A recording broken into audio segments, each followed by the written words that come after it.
Good evening and welcome to this meeting of the Surbiton Neighbourhood Committee at the Corner House Community Arts Centre.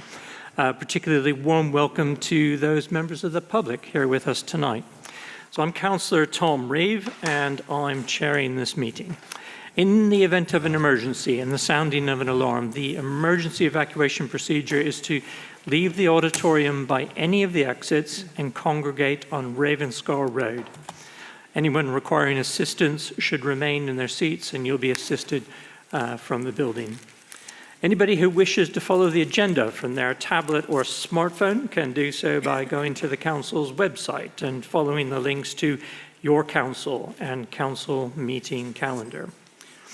This meeting is being filmed for live broadcast on the Council's YouTube channel, and an archived version will be available to view after the meeting finishes. The broadcast will be suspended during any adjournments in proceedings and if the committee resolves to consider information as exempt business.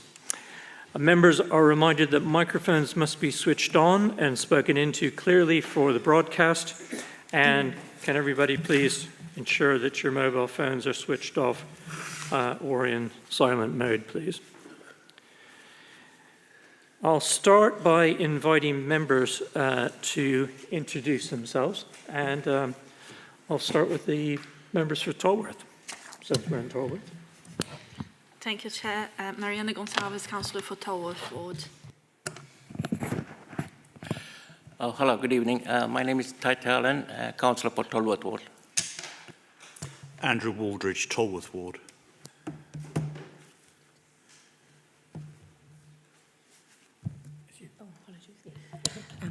Good evening, Anita Sharper, Berrylands Ward.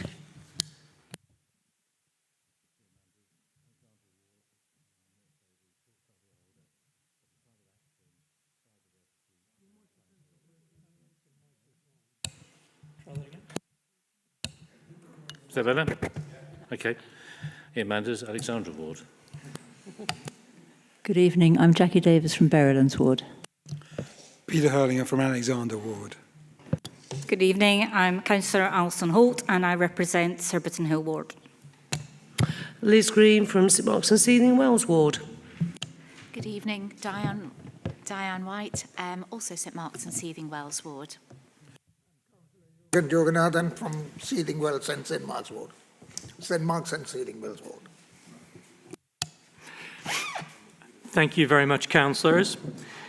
We now move on to public questions. We have a period of no more than 30 minutes for questions on matters relevant to the committee. We'd like to encourage questions to be submitted in advance so that officers have an opportunity to answer them, although that's not absolutely necessary. Questions will be asked in the order in which notice of them was received, but as a chair I can exercise discretion to change the order in the interest of the efficient conduct of the meeting. I will invite each person to ask one question, and you'll be given the opportunity to ask a supplementary question if appropriate. Any subsequent questions you may have will be considered only after all of the residents have had the opportunity to ask their first questions, if time allows. And just a note on supplementary questions, it's supposed to be related to what you've asked about. If there's an aspect of the answer that didn't quite answer your question, not an entirely new question or a speech. So I'll ask people to be concise as possible, and please keep your question under 2 minutes. If you wish to preface the question with a statement, please be brief and to the point. And Herman, Democratic Services Officer, will inform you when 30 seconds are left and when time is up. So I will start with... I've now got one green slip. So in terms of the...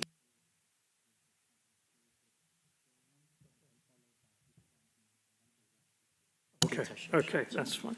Could I ask Joseph Stoneham to come forward and ask your question? Yes, please come have a seat at the table there. I believe the microphone is already on. Testing. Yes, brilliant. Okay. Will you forgive me if I read from the question as I You can do it as you like. As I said, you have 2 minutes. Starts now. And Herman will let you know your time's up. All right. Thank you. So the context of the question that we are raising is in response to long-standing concerns with regards to ongoing traffic of heavy vehicles through Lingfield Avenue in KT1. The residents of the road experience consistent speeding from a range of vehicles, but this is a particular issue for heavy vehicles such as the K1 bus, Surbiton High School coaches and refuse trucks and lorries. These vehicles travel above the speed limit on Lingfield Avenue, causing houses to vibrate, with subsequent cracking to masonry and plasterwork reported by several residents. This has recently been exacerbated by potholes caused by such traffic, which shake properties on the road even further. This is particularly pronounced with Surbiton High School coaches that travel down the road between 3 and 4 p.m. and the K1 bus after 9 p.m. Speed bumps have previously been installed on the road, but these have been designed to allow heavy traffic to pass over, which fills a fundamental flaw and does not slow heavy vehicles at all. I would also note that this is not a new issue, and I am in receipt of correspondence between a resident of the road and the council from 2002 raising the same concerns that went unaddressed. Multiple residents have also raised concerns as to dangers to pedestrians, especially children and the elderly. With that context, the question we are raising today is what steps will the council take to address speeding heavy vehicles causing damage to property, impacting property owners and causing damage to the roadway on Lingfield Avenue, given that historic attempts to address these issues, including sleepers, planters and weight restrictions, have not been effective. Thank you very much for your question. We're fortunate to have one of our senior highways officer here tonight, Yunus Hamadi, and I'd like to hand over to him for an answer to this question. Thank you, Chair.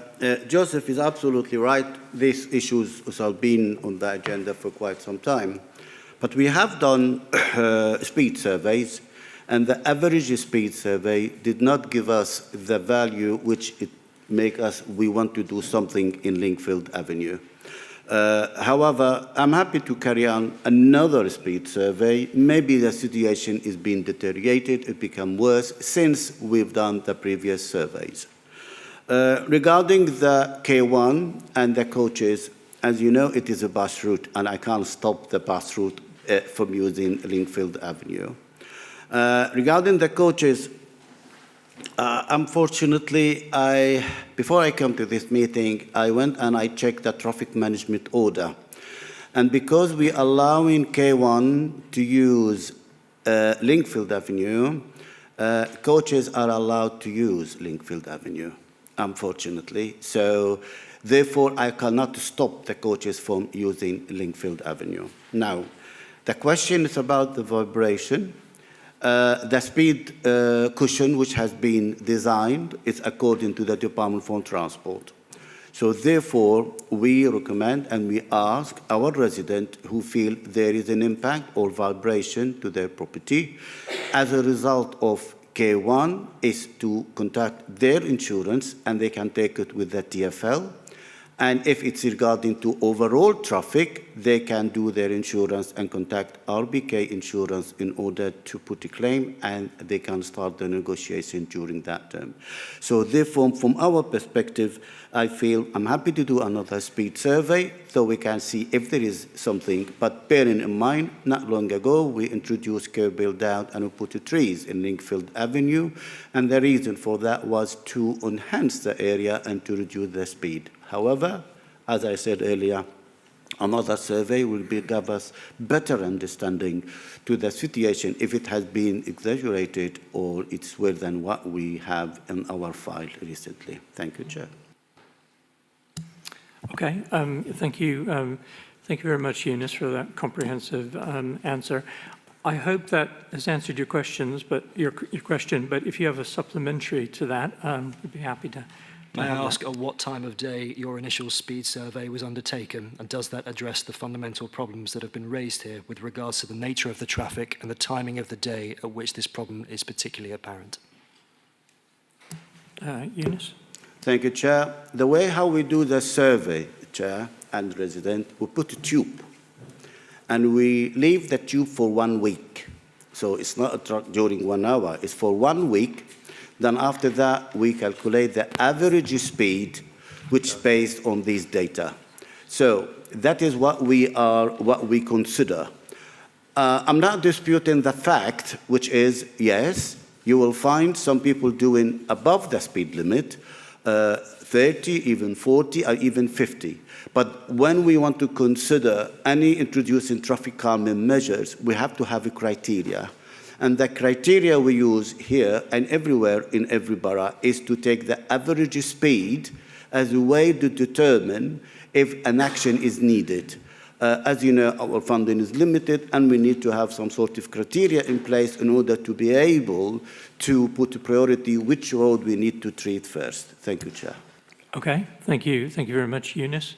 I believe Councillor White wanted to make a comment.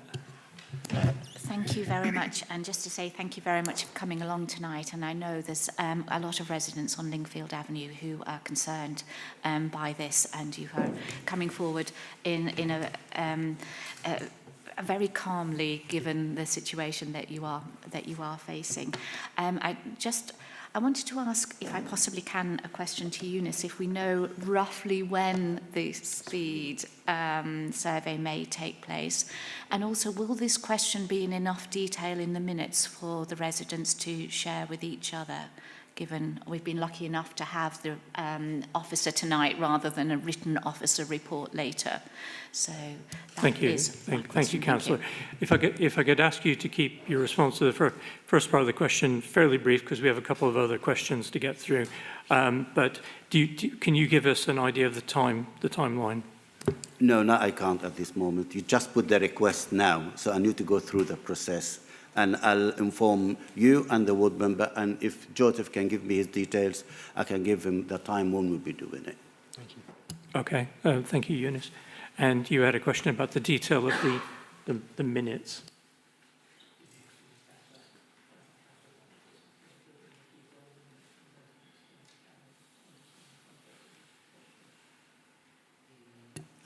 Okay, yeah, I mean, Councillor White, I got your point. I will try to also summarize the context. It was not that long. I've got that from Mr. Stoneham. Yeah, I will try to make it as accessible to everybody. Terrific. Okay, thank you. Thank you very much, Mr. Stoneham. So our next question comes from Lloyd Edwards. Yeah. Yes? So, like I said, as I've already said, it's 2 minutes, please, and we'll let you know when there's 30 seconds left. Thank you. Good evening. My name is Lloyd Edwards. I live on Worthington Road, and I'm part of the street rep, part of the group that manages and looks after the streets and listens to the neighbours there. My question is it possible that the local council could open up King Charles Road to traffic to alleviate the pressure on the Yule Road network, at least until the work on the power networks and the cycle roads is completed on the Yule Road?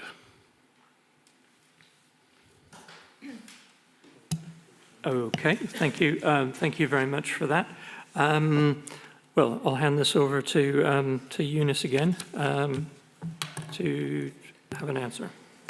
I think, Chair, looking into the latest design and to the latest construction we implemented, it is something we don't recommend to open King Charles Road to the traffic again, because it's not suitable anymore, and that's why we make it a permanent. It is something we prefer not to, as it is closed, and we like to prefer it to remain this way. Thank you. Thank you very much, Eunice. Did you have a supplementary question? I didn't notice you there.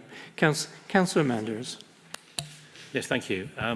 Just to add that I spoke to Matt Hill, who's the head of highways and traffic management, today, and he's going to look to see whether we can suspend some of the parking bays in Holyfield Road, okay, to stop congestion at the exit onto Yule Road, at least while this is on a temporary basis while these works are going on. So we are responding as a local authority to this particular issue. Thank you, Councillor Manders. That's That's a good point, which I neglected to mention. Eunice. Absolutely right, Councillor Mendes. I have been told is actually the chair as well here requested for the suspension of parking on one side in Holyfield in order to make sure the road is wide enough to allow two cars to pass each other. And now it's with my colleague Owen Bentley, who will be arranging for the section 14.1 to be implemented for 1 month. It's the park side. That is the side where we will put in the yellow line. Thank you. Okay, so thank you. Thank you. Did you have a supplementary question to this? Yes. So as of this evening, the entrance to Broomfield Road is closed. The entrance to Douglas Road is closed. There's lights on the Ewell Road by Douglas Road. There's a second set of lights on the Ewell Road further along that road up and towards like Surbiton Health Centre. The entrance to Ditton Road is closed, and there's more traffic lights on the Hook Road. I'd just like to know who's in charge of allowing this work to be carried out, as it appears not to be coordinated at all, because I don't know what people expect local residents to do or where they're supposed to go. So that's the question. Now, who is in charge of this? Who is in charge of the coordination? Even my daughter, this is more of a statement, but even my daughter gets the bus to Kingston, doesn't want to get on the bus anymore because she wants me to drive her, because it just takes so long. It's absolute chaos with bus stops closed and all of that. This is just this evening. I mean, 2 weeks ago or 3 weeks ago, it was even worse. I think there was 7 bits of roadwork going on in the local area at once. And I mean like 3 or 4, within 3 or 4 roads. Yes, thank you. Well, I would say that we don't have any control over the UK Power Networks work which is being done, which is essential maintenance work, which is to ensure that we continue to have electric power in the borough. So that's a unavoidable circumstance. They're going to be working on the Hook Road. They've been working on Ditton. They're working their way up the Ewell Road right now. And this is a necessarily slow and laborious process, which leads to a lot of road closures or one-way light systems being put in. And some of the other things that are happening are Thames water emergency works and emergency gas works. So there's and then other works that have been in planning for a long time, even before we were notified of the UK Power Networks work that was going to be taking place. But I don't know if Councillor Manders and then Councillor Shopper would like to come in on this, and then I could also ask Eunice if he has any comments on this. But I'll go to Councillor Manders first. Yes, thank you. I will ask through you, Chair, Eunice, if he's got a date when the UK Power Networks expect to finish this work. I think it'd be useful to know that tonight. I think Eunice was giving her how long's a piece of string faced there at the moment. I mean, I think we can put this more strongly, really. At the moment, we have applied as a local authority for, I think it's called a road rental scheme. It's where the council would charge contractors, right, on a daily basis for how long they're actually, occupying the road, opening the road effectively. Because I think we're all very frustrated to be sitting at temporary traffic lights and see nobody doing any work at these roadworks, and that happens too often. Now, sometimes there are good reasons for that, but it's very, very frustrating indeed, particularly if that process is prolonged, because the people involved doing the work are doing some work elsewhere and not at that particular point. So the aim and the hope of this road rental procedure is that there's a financial disincentive anyway to leave roadworks unoccupied and not being actually built. So that's not coming in until next year. I mean, on this point about UK Power Networks and Thames Water, and also we've had the similar thing with the gas network provider as well, is that this country has sweated its assets for too long. Okay, the period of privatisation of the utilities, right, meant that in the end these actual infrastructure wasn't replaced, and so we're having to face catch-up, and that's why all these things are being done at this particular time. Okay. Thank you, Councillor Menders. Councillor Shopper. Thank you, Chair. Thanks, Mr. Edwards, for raising the questions. I live in this area, and I've experienced, obviously, with sharing the same concerns you have about multiple works going on at the same time. And I think just as a point of feedback, really, because obviously we have our highways engineer here and so on, but I think it's about a difference between, obviously, with all due respect, we work with officers every day, and I'm not here to criticise them. It's more about communication with residents about what to expect. It has been a very challenging few weeks because UK Power Networks have gone from Malden Rushet to Norbiton, and that's the planned works for over 18 months. And yes, it's true that we cannot stop the companies from digging up our roads because obviously TfL own the roads. But what we can do is obviously evaluate the impact of different roadworks and looking at the scheduling.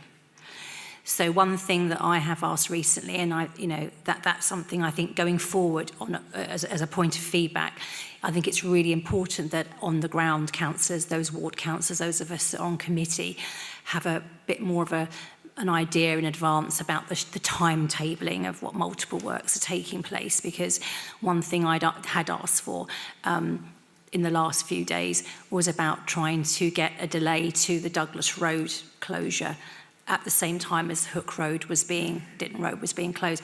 I don't know the ins and outs of that, and I'm not here to, I won't go in any detail now, but it's more about, for the future reference, about making note of what you're saying, listening to what you're saying, and trying to come up with a scheduling arrangement that there aren't so many multiple works going on at the same time. But that's out of my control. I'm not the highways expert.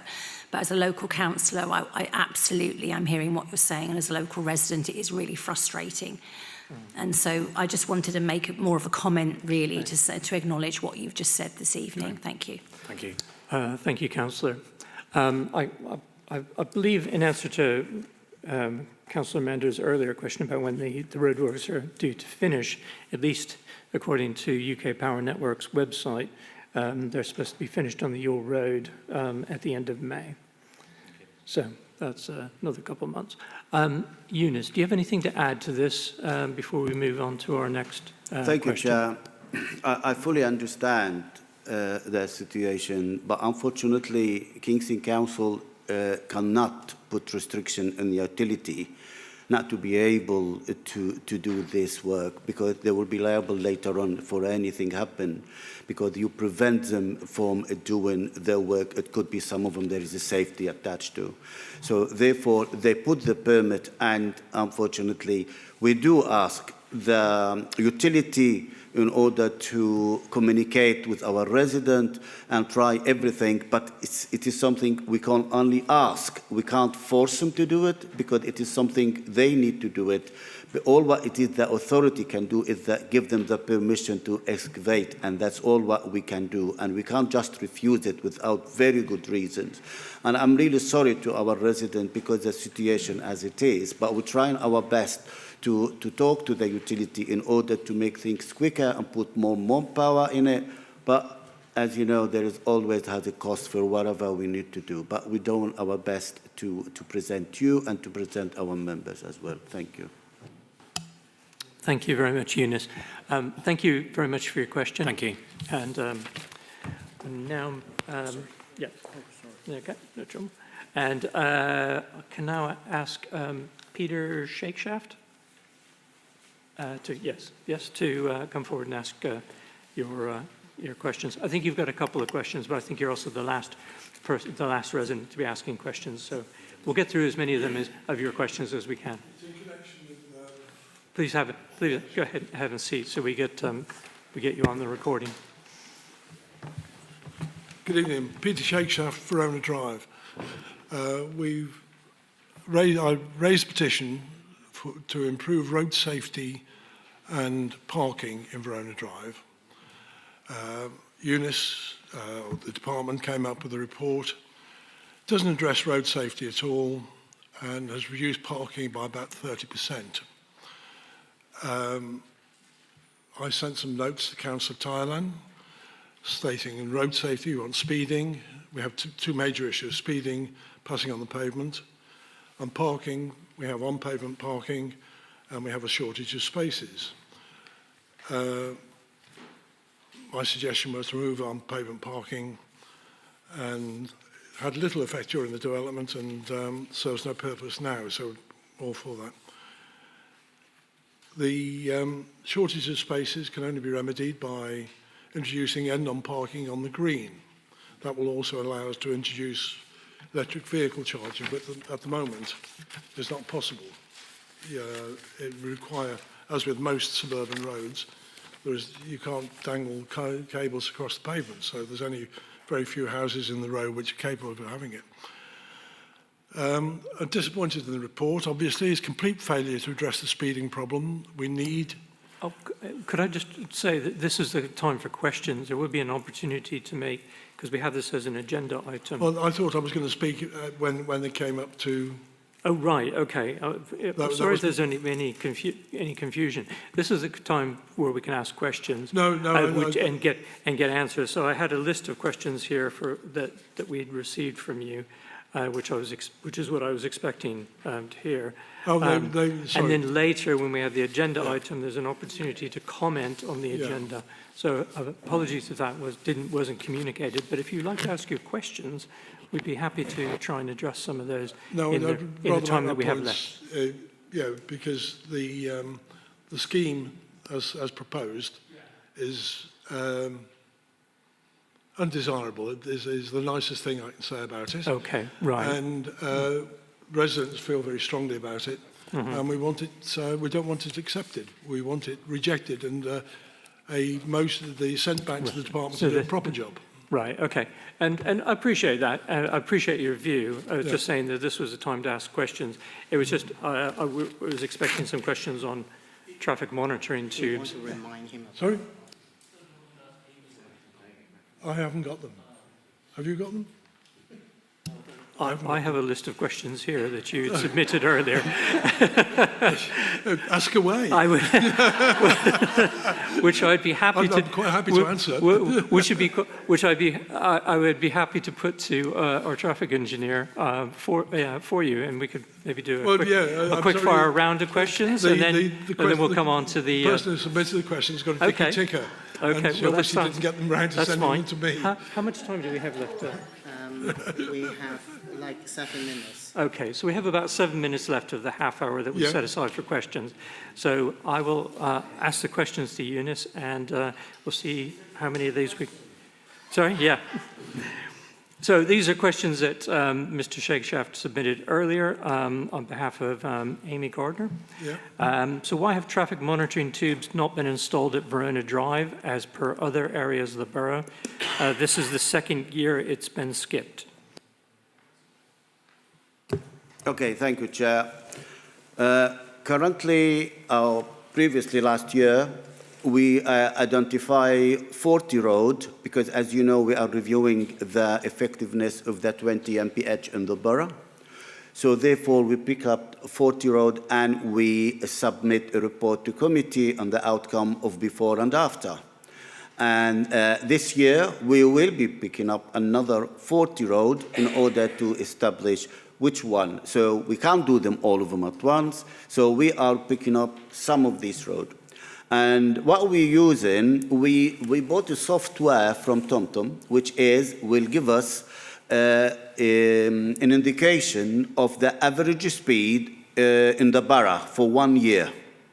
So therefore, we are taking that, then we are going to pick up the area where the average speed indication above 24 miles per hour, then we're going to decide to do the speed survey into this area. That is how we pick up the location. I hope that answers the question, Chair. Okay. Did you have a supplement? Do you have a supplementary? To that one with your question. Okay, you go ahead with the supplementary. The concentration on average speed is misleading, isn't it? Because we, particularly in Verona Drive, are looking at the peaks. The average speed may be 15 or 20, but we have vehicles, as you well know, you stood there with Ty and me 4 or 5 years ago, and that Parcel Force van came hurtling around the corner, causing a certain amount of frisson of excitement, I feel. And you jumped backwards quite safely. We're used to it, so we weren't bothered. But you're probably doing 30, 40 miles an hour. So when average is completely misleading, you've got to look at the peaks. An average is pointless. Yeah, pointless. You've got to look at your peaks, your distribution. Unless you're looking at the distribution and you've got a significant number of peaks above an average, that's what we want stopped. Shall we let Eunice address that? Thank you, Chair. As I said earlier, we have a criteria. And that criteria is we take the average speed because that is the one we can decide if we want to action this at the moment. Because if we have the budget to address all the speeding problem on all the boroughs, that will be ideal and that would be fantastic. Then we can take the speed, we can take the peak, we can pick up anyone, and we can do it. But because our budget is limited, then we need to put a criteria in place.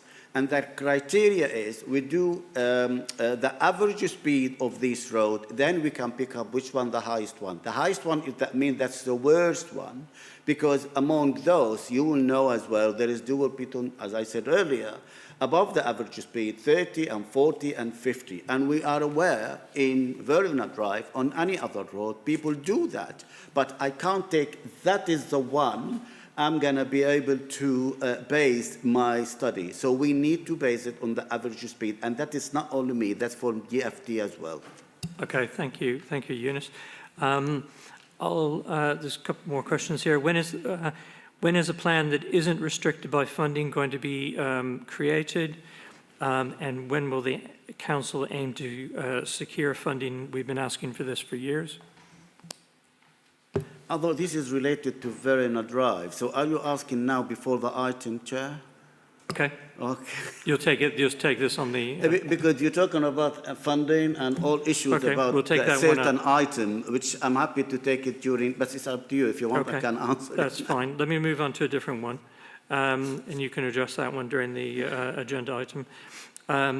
Why won't RBK make adjustments to the drop curb policy in mitigating circumstances as per other London boroughs, such as horizontal parking, or already used on the drive for disabled residents, restrictive covenants on title deeds?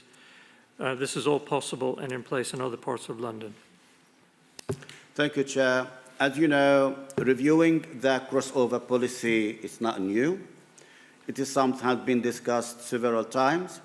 And as I remember correctly, I don't know if some of you were at the Place Committee last Thursday, where this issue has been picked up again. And as far as I'm aware, there has been no change to the current policy.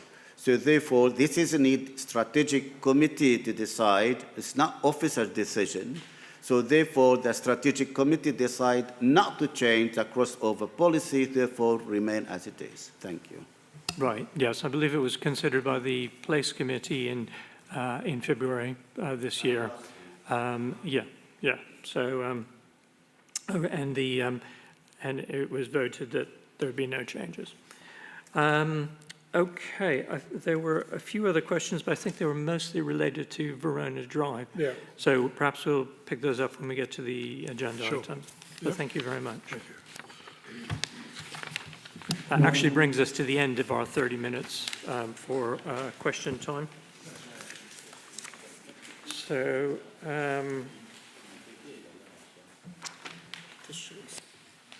right, petitions. Right, okay, here we go. We don't have any petitions? Actually we right, okay. But there are no, so.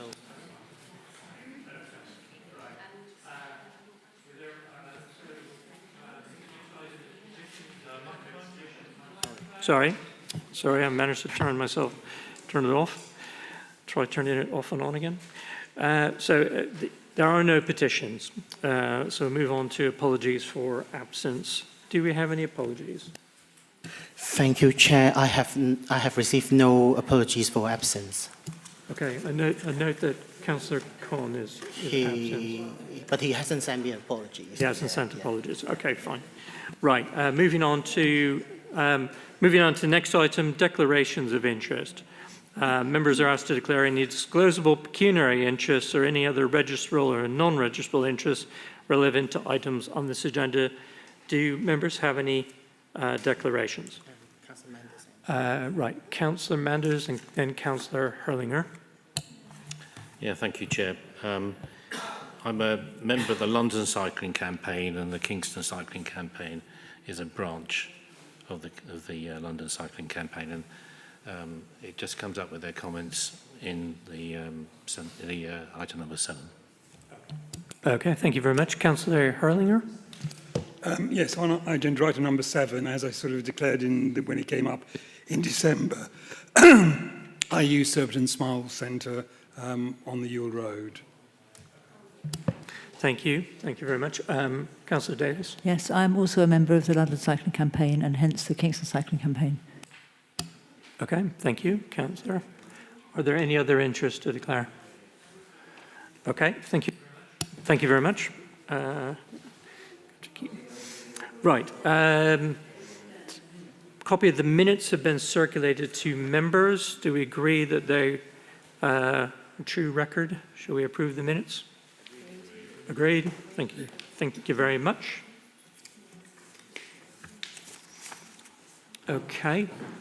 Right. Now we move on to item 6, which is the Verona Drive parking issues. We have members of the committee and meeting participants. I may refer to Appendix A of the agenda pack for details of this. And I'd like to invite Yunus Hamadi, our principal engineer, to introduce the report. Thank you, Chair. I've done a presentation, so I hope you like it. Could you see it? Okay, I think let us understand what's going on here. There is 3 issues. The first one is about Verona Drive. There is a problem, the issue about safety, the issue about access for emergency services, and the issue about footway and accessibility. Now, let's have a look to the constraint. The constraint we have here, we have a very small, a very narrow road, so really it's not that wide. It's between 4.6 to 5 meters, and in carriageway in total. And the other bit is there is no CPZ in the area, so that means the area is open to anybody to park in it. It's one of the constraints we have in the area as well. And the other constraint we have in the area, there is no driveways. So therefore, the majority or all the majority of the residents, they rely on the on-street parking. So therefore, and there is a lot of properties, and I don't think we have enough spaces. But anyway, I'll come to that later. So, and the proposal, we are trying to look how we're gonna introduce something which to address the issue, bearing in mind, we don't want to lose the green verge. And that is the main point which I think I want to talk about later on, because it has been discussed previously.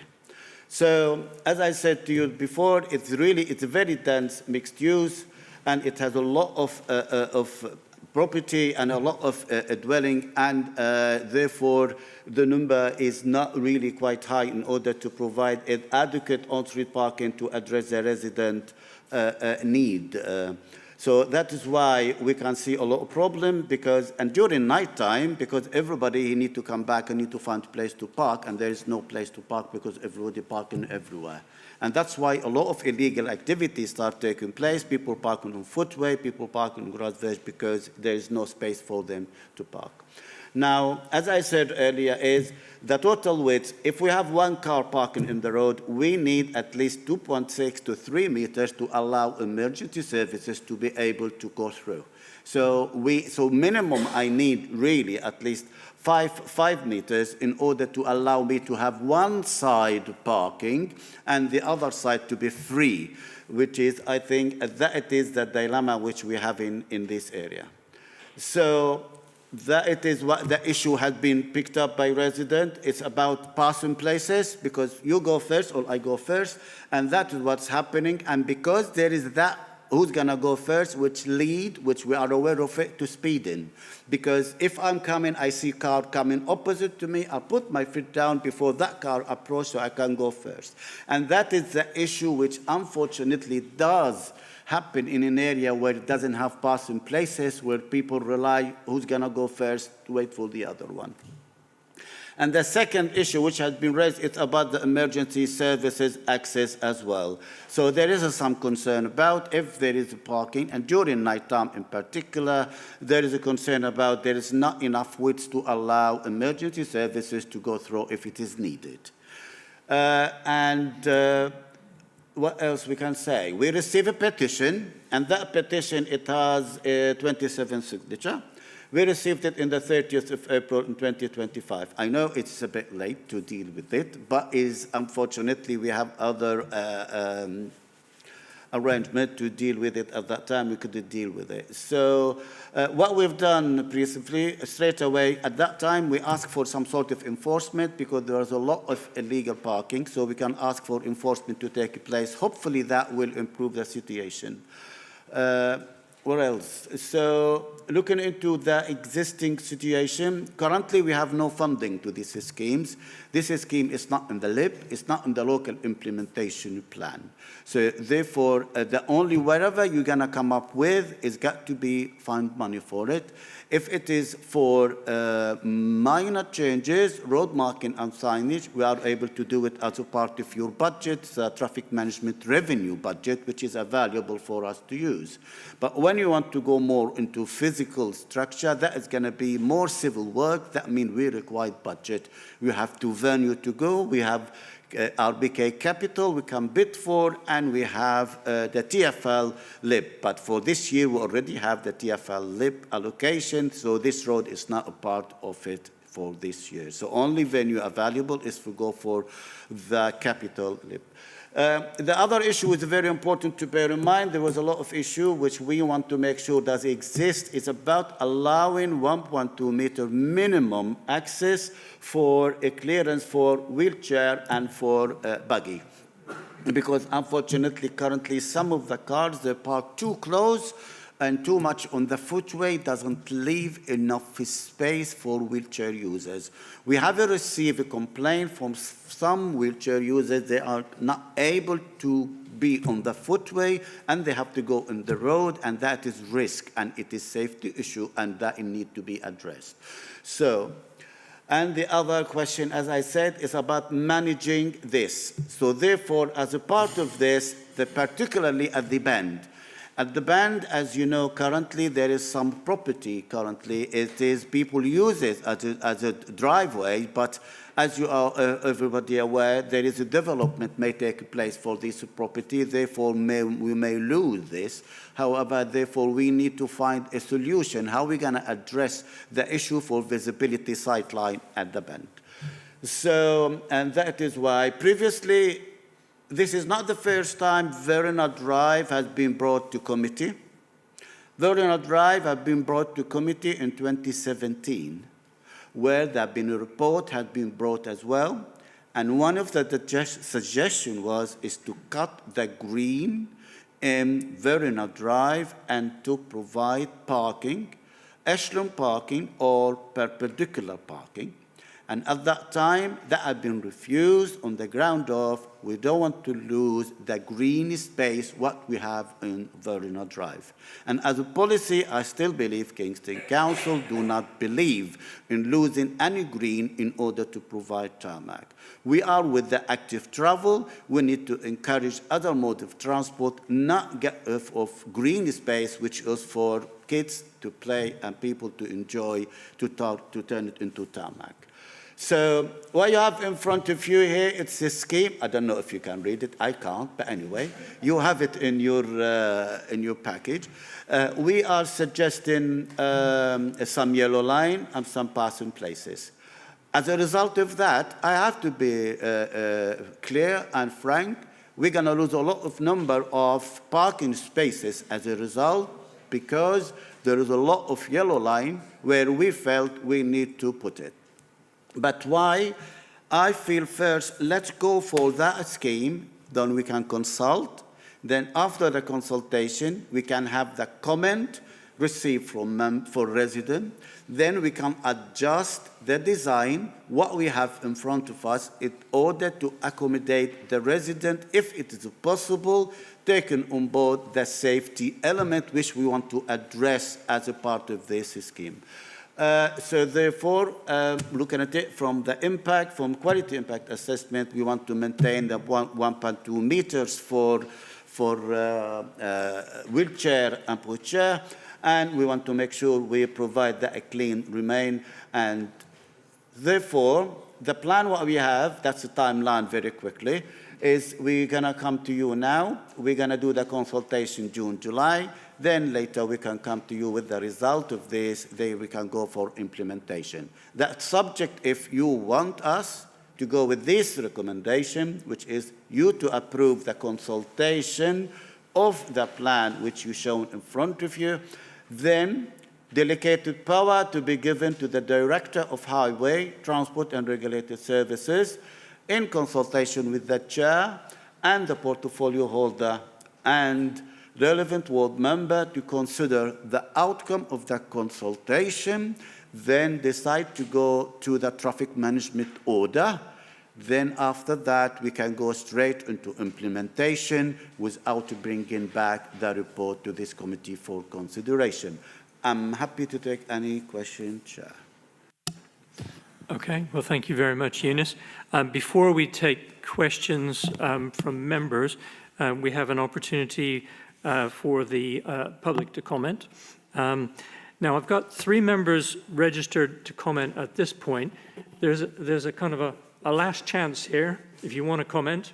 Fill out one of the green slips and give it to Herman, but like in the next minute or so. If we don't get any others, we'll just go with the 3 that we have here. So I'd like to start with Peter Shakeshaft, who's first on my list. Yes, thank you. And sorry, I just wanted to say for this section, you have 3 minutes, a generous 3 minutes to for comments, and try to keep it to comments if possible, and we'll go from there. Okay. As anyone who knows me will not be surprised. I'm about to repeat myself, but the major issue in the road is road safety. Parking is like the poor; it's always with us. Can't do much about it apart from parking on the green, which the council is quite happy to allow people to hardcore their front gardens, but not allow us to use the green for parking. However, no, the major issue on which the petition was raised was speeding. I know I sent this list to Ty, who I know forwarded it to Eunice, and there's no mention anywhere in the report of action to stop speeding. Still, passing on the pavement will be necessary under any scheme because people will not reverse, and we're still going to be stuck with it. So the designated passing places are rather irrelevant. And the plans show that there's a substantial loss of parking space, which will go onto Tolworth Road, Kent Way, and across to, not Brook Road, the other 2 roads, the other side. When they find out what's going on, I can imagine there'll be a mighty howl. However, The only way to stop the speeding issue is to put humps in place, proper humps, not the nonsense ones we have in Ditton Road, full width humps that will stop heavy vehicles from speeding as well as cars. And they've got to take place by the new development, either side of the Scout Hut and halfway down towards the main road. That way people will not be able to get enough sufficient speed. That will improve visibility because they'll be going slower. However, it's not been, hasn't been considered, it seems, in the plans. Double the yellow line, simply move parking to the other side of the drive because people, where there's a yellow line, people will park opposite it. More people will, it's good for revenue generation for the council because they're going to get a lot more PCNs. You know, it's excellent in that respect. It might be erecting a gibbet outside the Guildhall, but it's by the by. It's going to infuriate 30 seconds. the scheme, as proposed, will infuriate the impoverished residents. Many residents have a van for work and a car for the family life and the school run, working wife and so on. They're not simply able to change their way of working, as Eunice suggested to Ty and me 4 or 5 years ago. A builder cannot change his way of working, he's got to have a van. And we've now got, since Eunice visited that time... Time is up. Okay.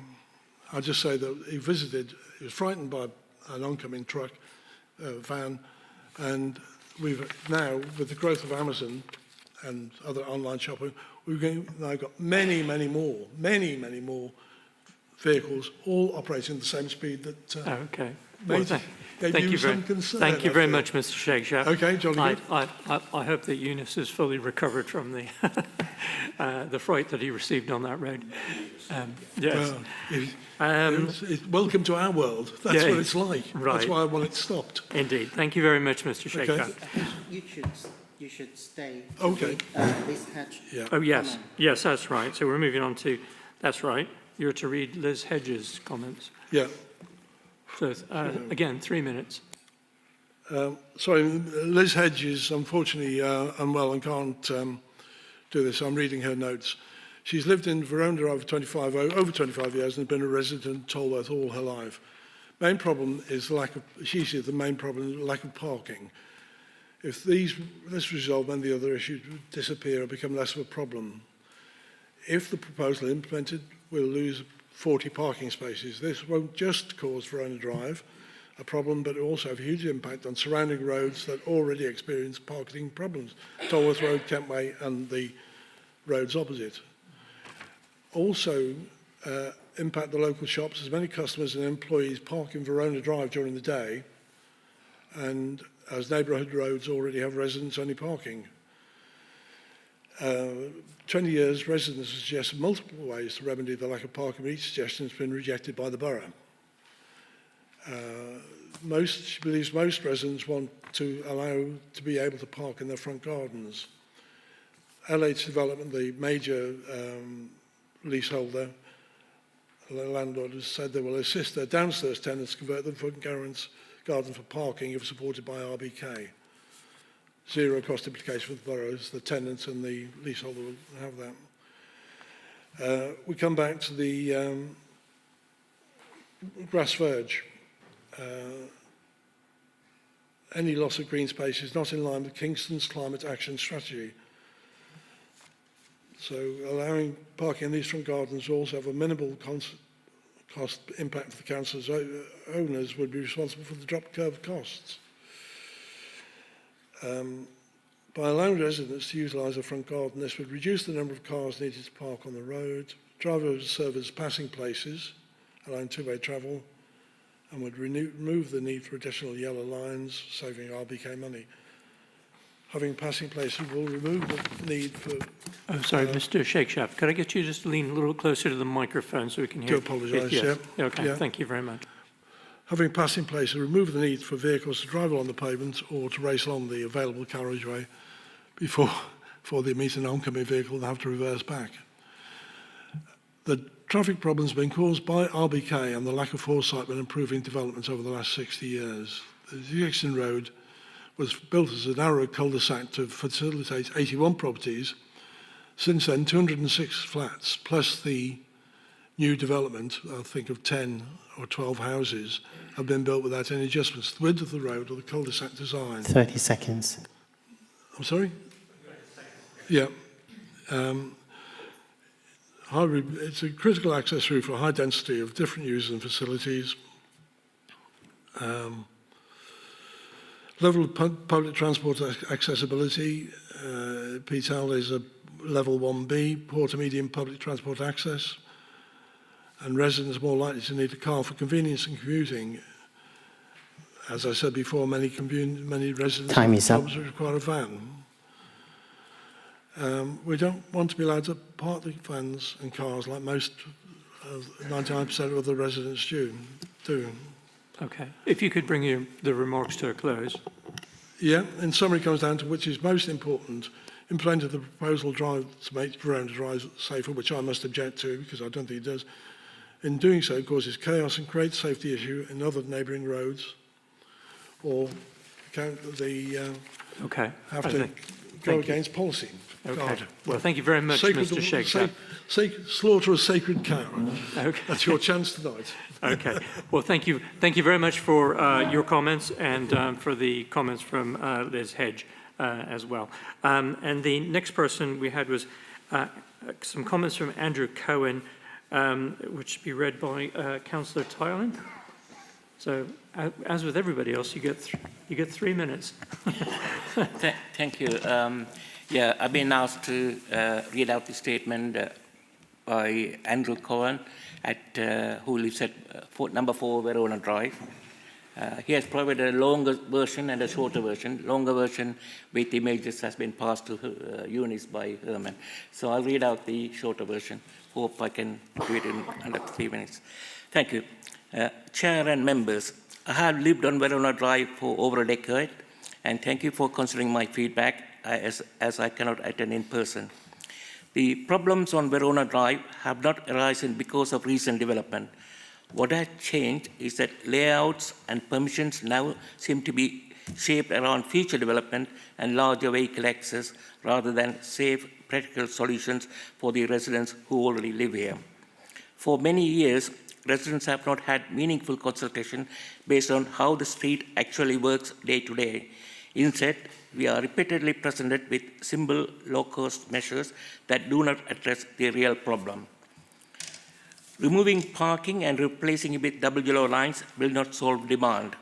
It will simply displace parking elsewhere, increase pressure on neighbouring roads, and create more frustration for residents. On Verona Drive itself, the proposal would also make the road less safe.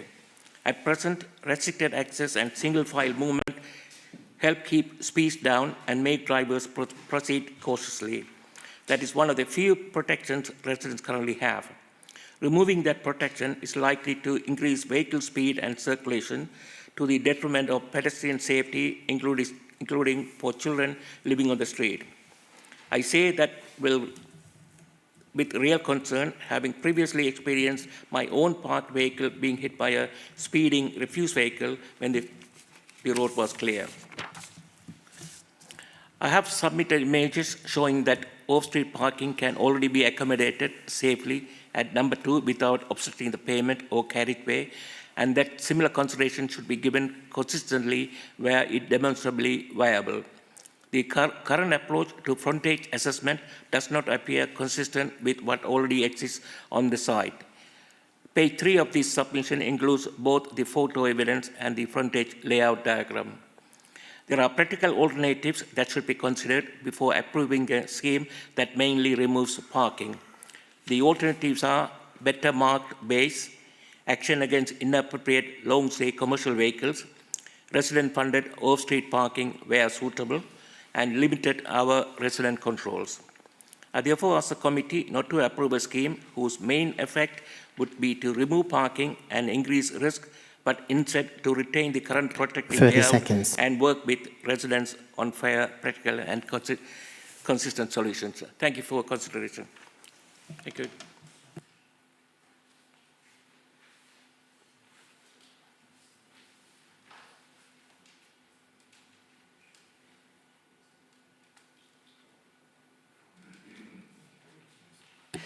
Thank you, Chair. I just wish to update the committee on two things. The first thing is that I have just received apologies from Councillor Khan for not able to attend tonight's meeting.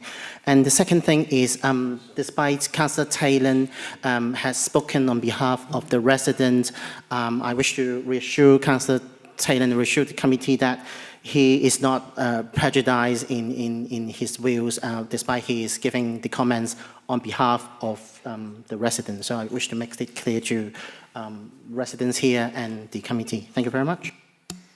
Okay, thank you very much, Harman. So we now move on to transfer members to ask questions of Eunice. Do you want to move the motion first? Oh, right. I've been told I need to move the motion first. I should know that. So I'll now move from the chair the recommendations of the front of the report on page A1. After the motion is moved in accordance with procedural rules, 1, I cannot permit any further public contributions. So it's just the councillors and officers at that stage. So the schemes, the committee is asked to resolve that the schemes listed in paragraph 13 and detailed in Annex 1 of the report be approved for implementation subject to local statutory consultation, and 2, authority be delegated to the Director of Highways, Transport and Regulatory Services in consultation with the chair of the committee, the relevant portfolio holder and relevant ward members to consider the outcome of the consultation and any objections to the traffic management order in relation to schemes in paragraph 13 and Annex 1 of the report and decide on the way forward. So do I have a seconder for that? Yes, Councillor Gonsalves. Thank you very much. Are you seconding? Yeah. Right, okay. And so would, I'm going to shortly, would members of the committee who wish to ask questions, let's start with, do we have any questions for, yes, I've got Councillor Gonsalves. Any other questions? I'll ask a few questions on behalf of residents that I heard during the comments. So, but first, Councillor Gonsalves. Thank you, Chair. I want to propose an amendment. Is now the time, or should we do questions first? Could we do a few questions? Would you mind if we do some questions? We do the questions and then we get into the debate, at which point I'll come to you first. Okay. To do that. Cool. Can I Okay. ask the Do you have any then? questions? Yeah, I had a question as well. So some of the comments we've had today, Eunice, are about how creating passing spaces could increase speeding. Could you please comment on that? Is that something you've seen elsewhere? Is that something that happens when passing spaces are created? Actually, speeding now, because we don't have passing places to the split among the road, because there is no one till after quite distance, so therefore people do intend to speed. But if you have number of passing places, people intend, they know they are able to have a passing places, so the speed will not be as much as it is. So that's why when the issue of speeding has been raised, we are aware, as I said earlier, people intend to speed because the road is narrow. And because it's narrow, they are waiting who's going to go first to pass the other. But by providing passing places, this issue hopefully will be addressed. But it doesn't mean we're going to forget about it. So the idea from the scheme, councillors, is to do one pay at the time. Let's do that first, then we can do survey, then we can see if there's still problem with the speed, what other option available for us in order to address it. I hope that answered the question. Okay, I was going to ask you a few questions that came out of the residents' comments, or ones that I noted anyways. Speeding, I think you've sort of answered this, but speeding is the issue. How come there are no road humps in this plan? Chair, nobody wants road humps. That's old-fashioned. But anyway, I understand. But outside somebody's house, I can assure you, I have received a lot of complaints and requests from residents asking us to remove road humps and speed cushion from outside their houses because it causes vibration. But anyway, as I said, we haven't considered any traffic calming measures yet because, as I explained before, let's try providing passing places and let's see if there is perception of speeding. Then we can consider what other option we can put. But humps, it is something, TfL, they don't even pay for it because they don't recommend to go with the humps. They prefer other measures which are more friendly. Okay, so thank you. So you mentioned that cutting into the grass verges and installing parking was an option that was considered in was it 2017? So that would mean tarmacking over some green space, which is would this not be an issue for local consultation to determine whether we were going to proceed with that or not? That's a policy. We don't convert grass verge into tarmac. It's a policy of Kingston Council. You don't do that. The same when it's crossovers. As you are aware, you can't apply for crossover if the grass verge over certain meters. So it's a policy within Kingston Council. We don't convert grass verge into tarmac. And finally, can there be a consultation on CPZs at some point? I think we are jumping to a lot of issues here. My point is, let's get the ball rolling first. Let me send the consultation first. Let me hear the resident feedback. Let me hear what their concern is. Let's see what we have developed. It works, it doesn't work. I don't know. I'm just trying to start the ball rolling. We're starting by communicating with our resident. Send them the consultation, tell me what you think, tell me which bit I'm not addressing here, what do you want me to see here to be implemented, then we can have a look at it, and we can develop something based on that. But we need to start somewhere, Chair. Okay, so final point is that the plan that you put up on the board is open to being changed through the consultation process, just to make that clear for residents. Everything will be changed. As you know, this is the starting point to start the dialogue. Then if there is no support for it, it won't go ahead. And I think there is one thing I want members and residents to be aware of. Sorry, I failed to mention that. The existing footway parking, it needs to be removed soon because it's only been done as a temporary. Because we had a construction traffic and we had to use section 14.1 up to 18 months to put the footway parking. And this 18 months is almost gone. So now we need to make the decision. If we want to keep them, you need to vote on them and to keep the footway parking.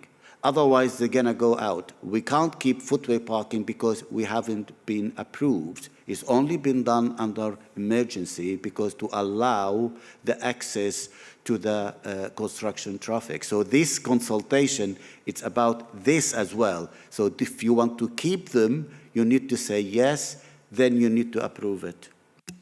Sorry, you just raised one more question in my mind then. So you're taking it, so the footway parking is going to be taken away soon during the consultation period, during the consultation process. So before any of the things that you put have been enacted. Is that not the case? So could you just clarify the timeline for that, please, so residents can understand? Thank you. What I'm saying, the existing footway parking is temporary now.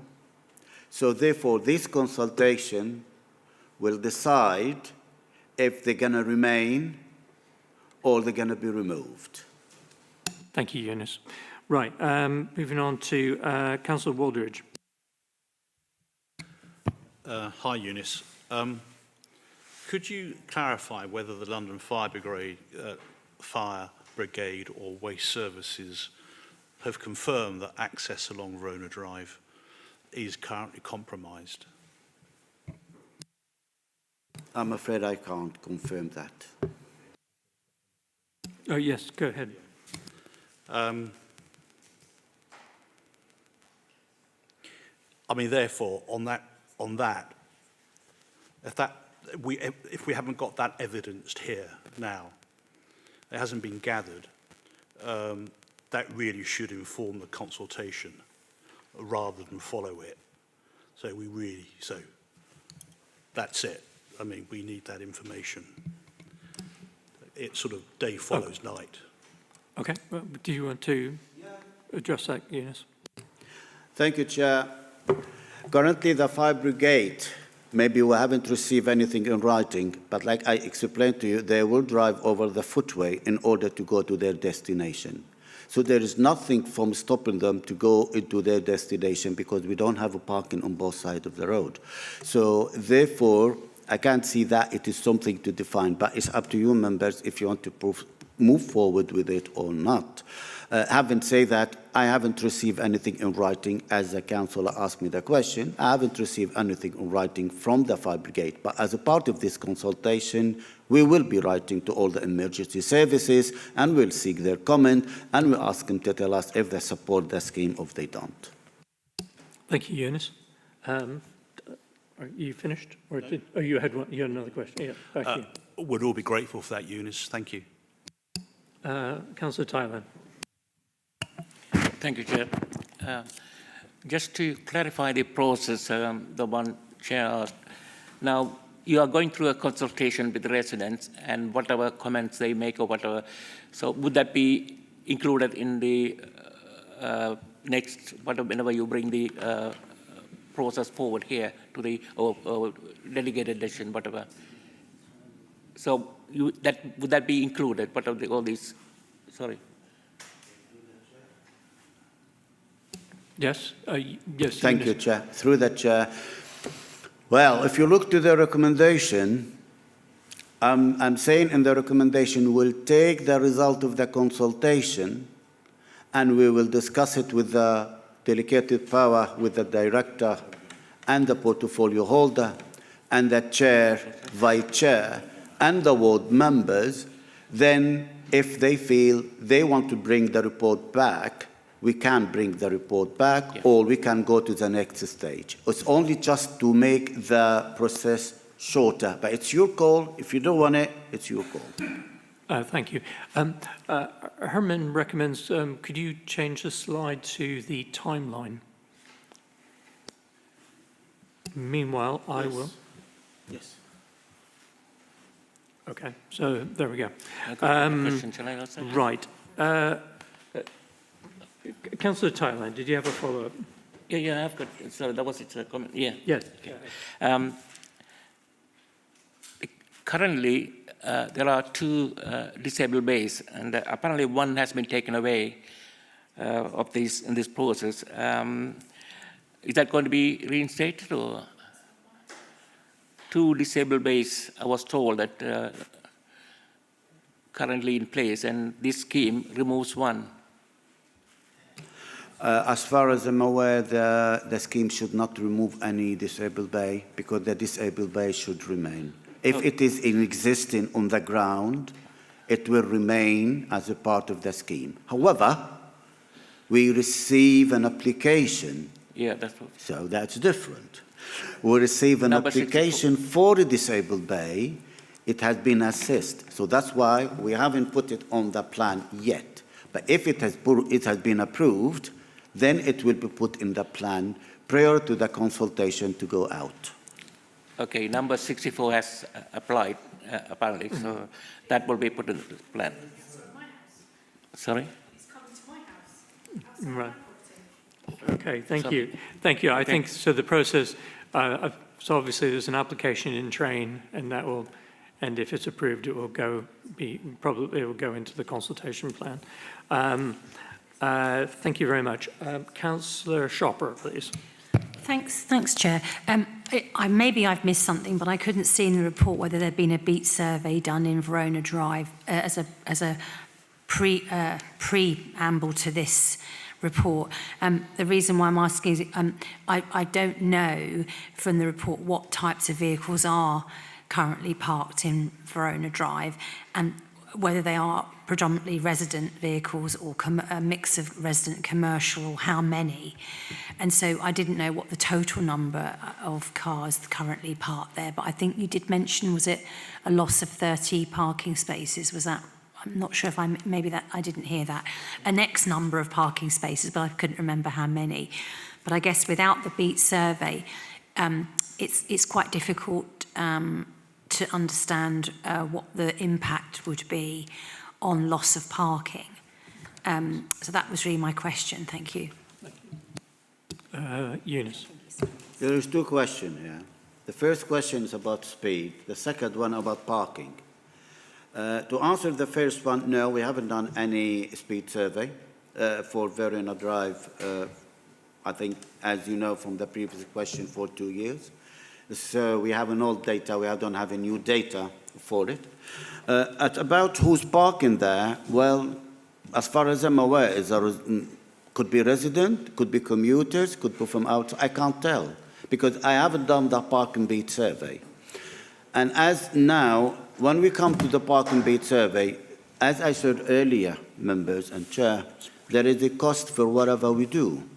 And this scheme, it doesn't have any funding. So therefore, to do parking beat survey, that is mean, are we proposing to go with introducing controlled parking zone in Verona Drive? Is that what the problem here? Is the problem is there is outsider parking in Verona Drive? So therefore, we need to define how many resident, how many not resident, then we can define a scheme. Then the resident, they cannot pay for a permit. I haven't received any petition from the resident telling me they want to see CPZ in their road. But I said, as I said earlier, members, the same point again, this consultation, it is a starting point for the resident to tell me what is their problem and what they want to see, and we'll take it from there. Thank you. Thank you, Eunice. And Councillor Shopper. Yeah. Briefly. Just the supplementary in that case is you mentioned about lack of the constraints. So my question is, if the residents don't like this scheme, and therefore it would, in my opinion, it would be better to bring it back to committee for a decision, because part of that discussion could be from the consultation that CPZ or whatever might be the preferred option, because at the moment we're quite limited as to what we can actually do to address the issues of speeding. So then it could possibly then morphs into parking rather than speeding for that reason. So my question is, will we be able to have that type of level of feedback about from the consultation that would inform us whether CPZ is an option? Because you've already said there's financial constraints. So I want to get a sense that if that is part of the consultation, what likelihood is that as an option that we could explore that as part of the feedback from the consultation, as it's a financial issue. Thanks. Eunice. I feel we are moving away from the problem here. And the problem is not about commuter parking in Verona Drive, in my understanding, because I haven't received petition or anything about it. The problem is lack of parking. Is we have a lot of properties, they don't have a driveway and they don't have access except the road to park their road. And the ownership of a vehicle is quite high in the area. So therefore, if I do even a survey, it is about the majority you'll find them resident. I may be wrong, I don't know. But I think let us tackle the issue what is in front of us at the moment. If we think later on, the residents say the parking problem, it is a problem, then we need to define the parking problem, the extent of the parking problem. Does it need a solution? Then when the parking beat survey will be something we need to do. Before we've done the first consultation to collect the information and do all of it, I don't think we're going to be able to jump into just straight into the parking beat survey. Thank you. Councillor Green. Thanks. I think the resident raised parking, people having their own driveways is it because I've been looking on Google Maps, and is it because they're short, they'd be classed as short driveways? Because some look larger, some look smaller, but it's quite hard to judge. So I just want to know why people can't have their own front lawns paved over, if they wanted to. Sorry. Why can't can some of the residents have their own driveways if they wished to? Would be the way to put it. Eunice. I think this is the main problem, Councillor. The main problem is their frontages do not meet the policy. So therefore, it is short. And that is why I think earlier the gentleman raised a question about why we not consider different style of that. But it's not in my hand, it is in the hand of a strategic committee who decide not to change the existing crossovers. Because if you have existing flexible one, we may able to accommodate some of that. But unfortunately, we are where we are, and I need to deal with the policy as it stands. Okay. Councillor, thank you, Councillor Green. So we have the Place Committee, which has set a policy, and we're in a position of implementing their policy. So, okay, thank you very much for explaining that. Councillor Holt. Thanks. It was great to hear from the residents, but I'm sorry I couldn't hear everything, so apologies if this was mentioned and I've missed it. And I think it was probably touched on by other councillors. But can we add another, in the consultation, can we add, would residents like to have either a parking permit or a CPZ scheme? Can we add that to the consultation that's going out? That's my first question. And I suppose I'm kind of confused about funding, because we're bringing forward a scheme, so we must have funding to, I'm hoping we've got funding to do it. So why would that be different from considering a CPZ and BEATS? Because I would quite like, following on from Councillor Shaper, I would quite like a BEATS survey to know who's parking there and when, because we've got some anecdotal information from the residents, but we don't have enough information with which to make a decision. So that's my clarification on the funding that's available to do what you're asking, because I just sort of feel it doesn't feel right to ask residents their opinion on something and not have the funding in place to implement it.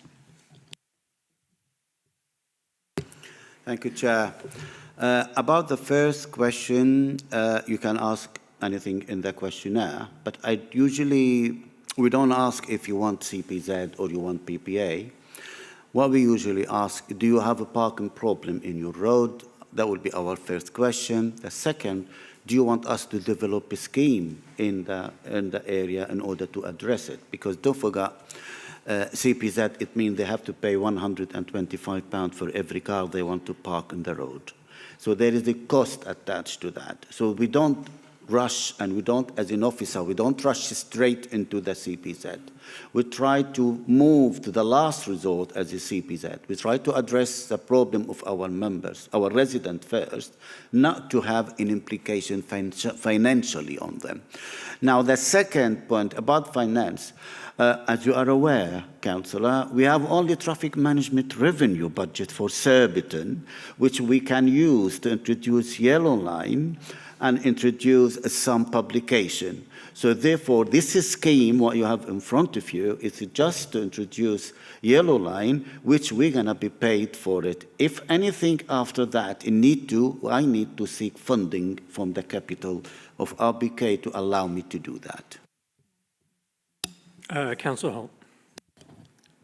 So, I understand that the residents haven't asked if they would like a CPZ or a PPA, a permit parking scheme. But that's doesn't mean to say we can't ask the question, so we could add it to the consultation, or we can, the residents already done a petition, so they could do a petition of their own residents if that was something that they would like to do.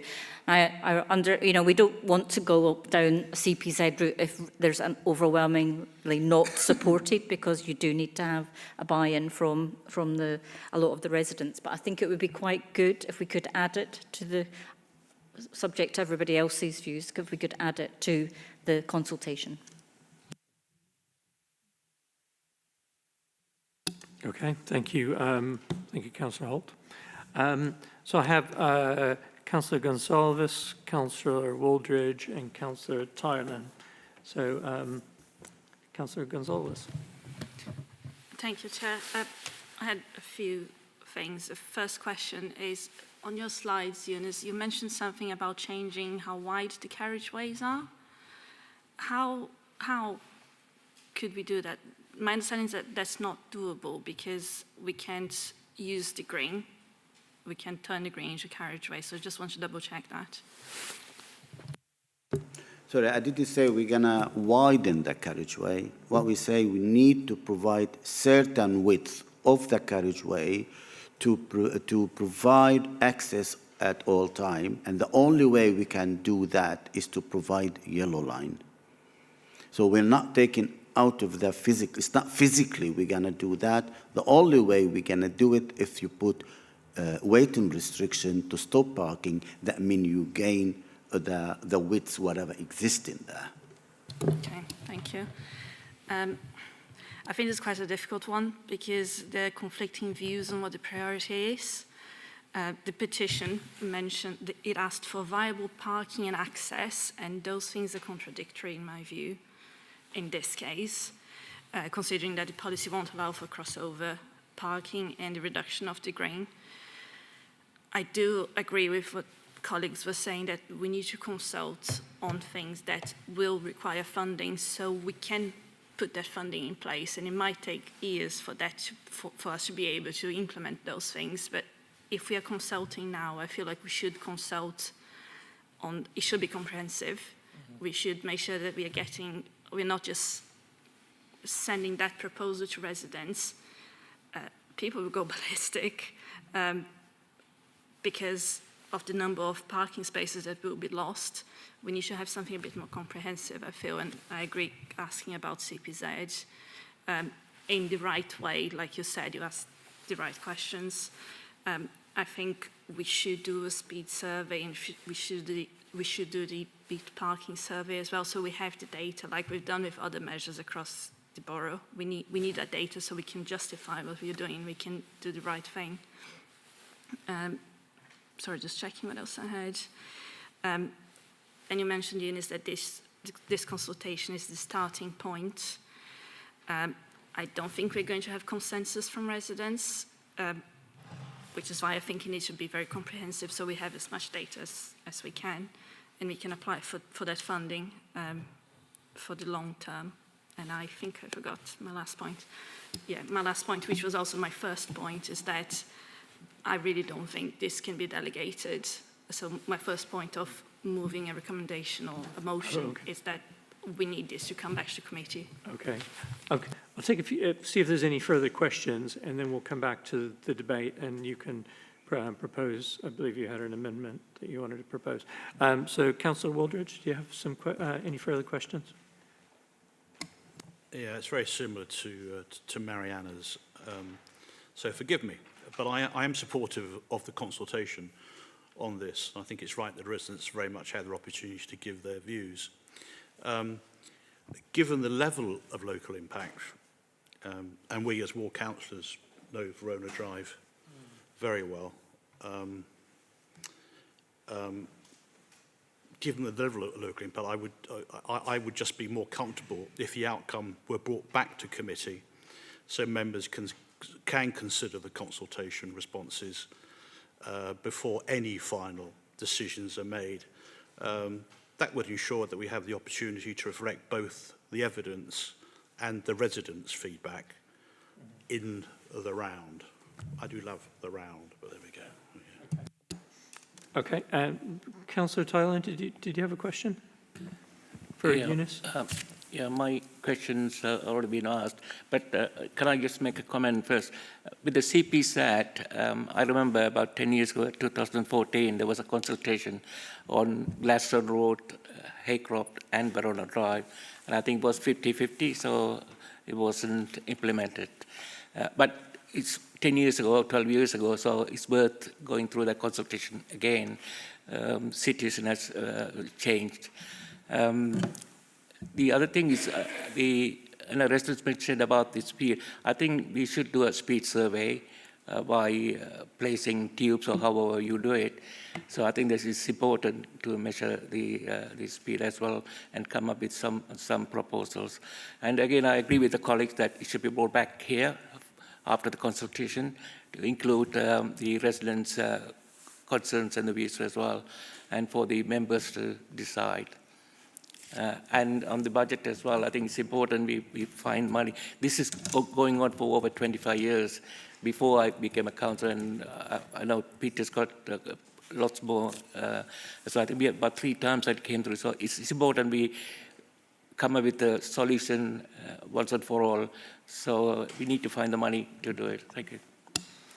Thank you. Thank you, Councillor.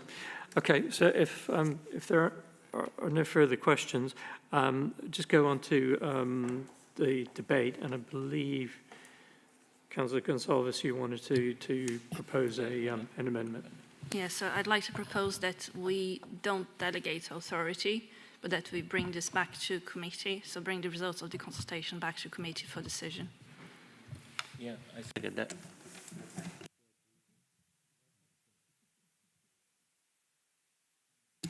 Okay. Does yes, yes, Eunice, would you like to comment on that? Thank you, Chair. Hearing the debate from members, I think, if you allow me, I can suggest the following. First, we need to go out with consultation because, as I said earlier, the footway parking, I need to make a decision if they're going to stay or it's going to go. Then, after that, we can ask the resident about what is the problem in your road.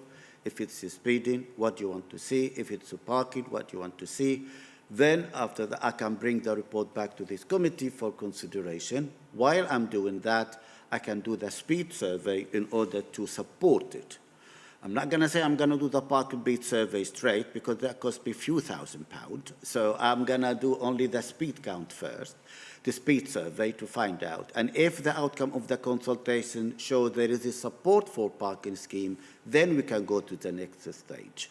And that will be my recommendation if members want that. So the only reason why I put such recommendation is to cut the process shorter, and we can do something and implement something very urgently in Verona Drive. But if member is happy, we can follow that, just consultation on the footway parking, then consultation on other aspect, wherever the consultation material will be discussed with the chair, vice chair, and the ward members before it goes out to resident. Thank you. Okay, thank you. Thank you very much. Sorry, Councillor Gonsalves. Yes, go ahead. So thinking about this proposal, you understand, so we are saying we need to consult on the footway parking as soon as possible, and because the temporary order is expiring, and then we'll need to implement that as soon as possible. So I'm now kind of going back on my proposal, but maybe splitting the proposal and saying that maybe I'm not sure it would be great to consult twice, but maybe we need to do it and we go and consult on the footway parking because of the deadline, and we could delegate that part, that decision, I feel, and then we consult again, we do the comprehensive consultation after you've collected speed data, and then we definitely bring that back to committee. What do people think? Okay, did you follow that, Eunice? I did, and I'm wondering if we can do it like that. We can consult on the footway parking, give the delegated power for only the footway parking, then the same consultation, it will ask all about other issues, speeding, parking, whatever, and bring the result of the other consultation to this committee for consideration. But I'll do whatever you want. I can do 2 consultations or 1 consultation, whatever members is comfortable with and easier to members and to residents. Thank you, Eunice. I've got Councillor Shopper and then Councillor Holt. Thanks, Chair. Just a point of clarity, you mentioned about the timeline from speed survey to beat survey. So if we were going to bring back to a Surbiton neighbourhood decision on what you called a second consultation, which was for what do residents want to see, to justify the beat survey, then obviously I don't know whether it needs to be put in the amendment or just agreed elsewhere that we do consult, or part of the consultation question should be about, do you want to have CPZ and or PPA? And it was just more of a comment that PPA actually would be more flexible, because CPZ you'd have to have certain 3 metres, I believe, length of per vehicle, but that it would be more flexible on space. So if loss of parking was an issue, then PPA would, but either or would, I just wanted to check we do either or. But my own personal preference, and I can save that for comments if that's more appropriate, but I would say PPA would give you more flexibility as a zoned area. Thanks. Thank you, Councillor. Did you want to come back on that, Eunice? I think, okay, we'll do 2 surveys, because if the comments show us there is a need for parking, we need to do the parking beat survey to establish if there is a problem. But if the consultation didn't show me they don't want anything to do with the parking, then we don't need the parking beat survey. So before I bring the report to this committee with the outcome, we can analyze the data, then decide on that and do the necessary survey so you can have data in front of you with the recommendation in order to decide which way you want to go. Thank you. Thank you, Eunice. Councillor Holt. Thank you. Obviously, I'm going to defer to the ward councillors because they are the ones that know the intricacies of all of this. And also, the residents can do a petition for CPZ if they want. I'm sort of looking over and saying, you know, that would be additional piece of evidence if that's coming forward from those residents, that there's a support for it, not overwhelming, but there's certainly a support for it. Then I can see that as a way forward, but we will still have to do, well, I suppose what we need to know is how many spaces will be lost under a PPA or a CPZ, because that's another consideration, and that may well have an influence on the residents. But that was just my thoughts. I would still probably quite like, unless they're going to do the petition, which I don't know, I'm kind of looking and I'm not sure from the ward councillors, but can we not still put in another thing on the consultation? Do you have any other ideas, for instance, CPZ, just as an example? Sorry, I'm just going to interject with it. Just a quick note. I've been informed by our Democratic Services officer that that because of the impending election, the petition scheme is currently closed, so you wouldn't be able to start a petition online until the 11th. But yeah, so you were mentioning petitions. I was just jumping in with that. But anyways. Can I come? Yes. Okay. But I was going to go to Eunice so he could answer your questions. I just wanted to interject with that bit of information. Maybe Eunice would maybe be better to say. I just think the residents can still do petitions. They can do it, you know, pen and paper themselves if they want to. Okay. It's just that the council one is not there. So I think that's the difference. And I think that's again, I'm just looking to the residents as to whether they want to do that. That's my understanding. I'm looking to Eunice to confirm or okay. Well, there we go. Eunice, would you like to address those points at council? Thank you, Chair. I'm only concerned. Yeah, okay. The answer to the question, I think we do prefer as an officer to have petition, because we do receive sometime requests from residents they want parking scheme. And because our resources is limited, we need to make sure there is a support. So in order to see if there is support, petition will be very good for us to receive. So if we see there is a quite high number of the residents they think there is a parking problem, and they think there is a need. That will make a lot easier for us to go straight into the parking beat survey in order to establish the problem and to establish if there is a problem or not. So I do recommend that. But I'm only concerned about this. Are we moving away from the problem itself? Are we moving away from the parking places? Are we moving away, not enough parking? Are we moving away from speeding? Because it seems to me at the moment we are focusing on that element in particular. And as far as I'm aware, it wasn't that the biggest element for Verona Drive. But, as we said earlier, let's get the ball rolling. We consult them. The first question about the footway parking. Then after that, we'll have delegated power for only the footway parking. Then we consult on all the other questions. Then we're not going to send them any plan, because the only plan that's going to be sent is about whatever we have footway parking currently. Then they can vote if that's going to stay or not. So that is the one what we will be doing. So under delegated power, we make a decision because it need to. Then the others, if I have a received petition, will be great, which I do recommend. Then after that, we can analyze the data we have, the comment received, the speed, the parking, and we will bring comprehensive report to this committee based on fact and figures and the comment received, and you decide on the way forward. Thank you very much, Eunice. Councillor Tylan. Thank you, Chair. You mentioned about the footway parking consultation. The residents have already been complaining about the footway parking, particularly from number 30 to number 70, where the pavement itself is very narrow. The waste bin collection days, hardly people can walk or even push chairs, and it's a safety issue there. And so I think that need to be done urgently, that part of the footway. I mean, I have been there on the waste bin collection days.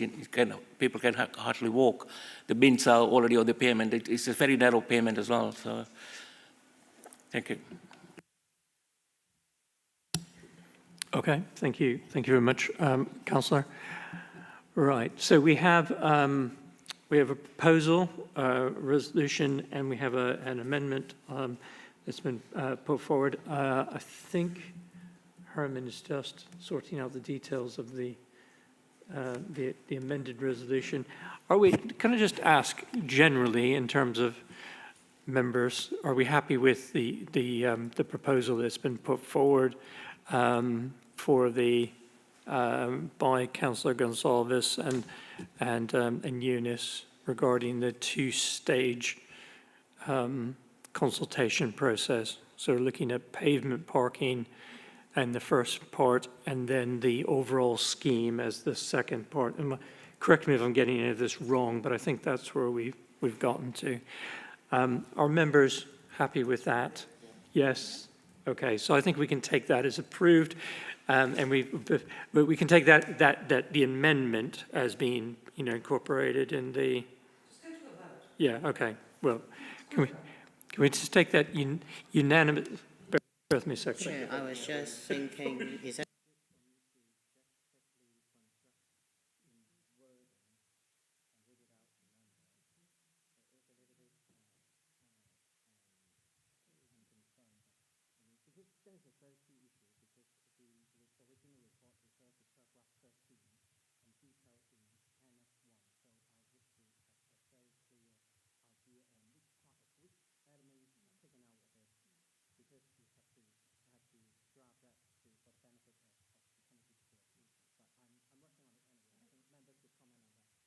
Okay. Yes, Councillor Green. I think I have. Could I request a short comfort break whilst Democratic Services work on that, so that when we come back, Herman's had some time to write it? Okay. And we get a comfort break in the meantime. I think that's a capital idea. Okay, so let's have a 5-minute break. Yes, and we'll reconvene in 5 minutes.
Everybody, let's, hello, can I have everybody's attention?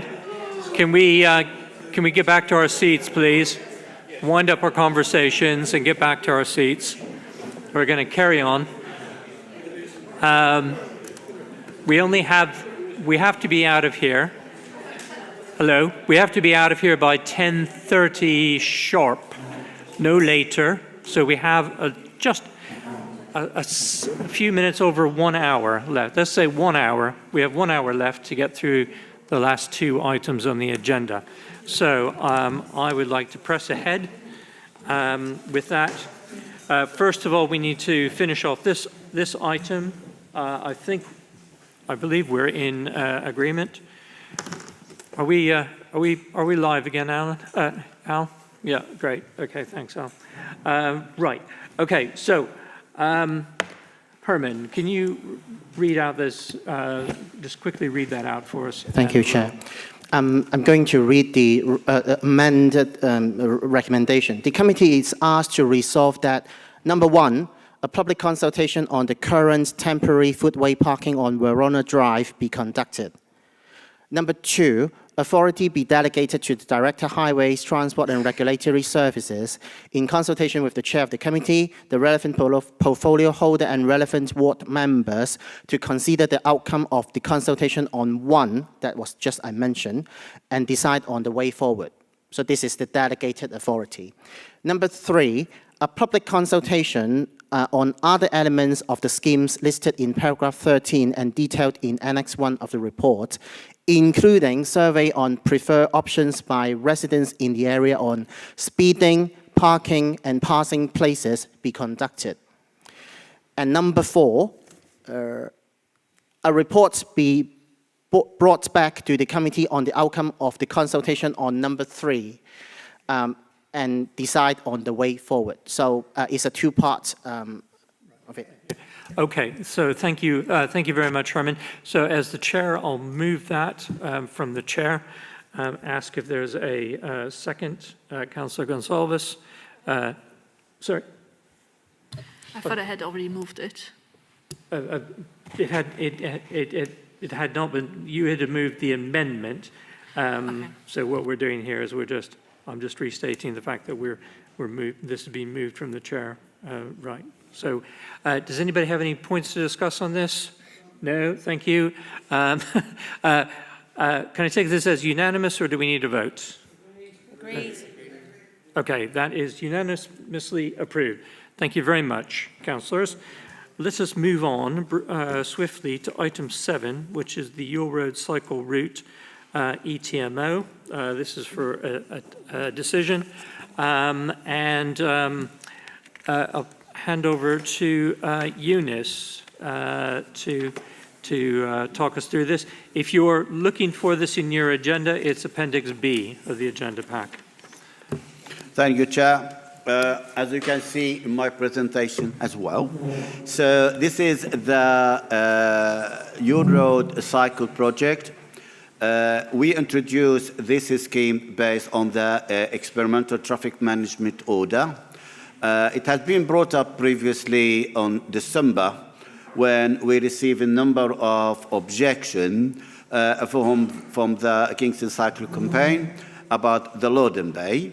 And the issue here is about the Loading Bay is only for SGV, which means there is a concern about the timing of this Loading Bay. Therefore, they felt it will have an impact on the cycling facility, and they prefer it to be restricted to less hours.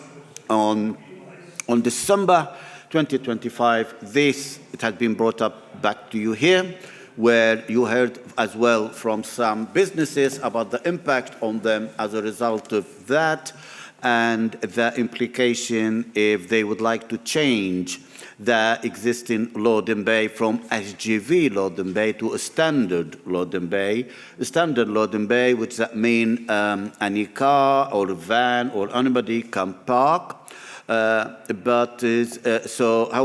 there is a lot of it change, but as at that stage, we can't remove or change any modification. So therefore, there is a recommendation to the representative received during the experimental traffic management order, reference number making 0097, as set out in paragraph 3 and 4, if the report be noted and be set aside.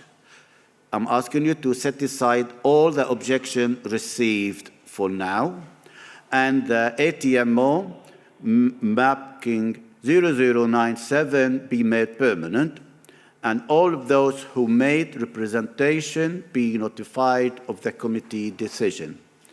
And to note that increased enforcement will be conducted on the loading bay outside number 140 and 142 Ure Road to ensure it's only used for its intended purposes. And fifth, a review of weighting and loading will be carried out as a part of the borough-wide retail parking study, and further recommendation will be brought back to the committee at a future meeting. I'm happy to take any question, Chair. Okay, well, thank you very much. I'll just start by moving that from the chair. I won't read it out again. Sorry, again.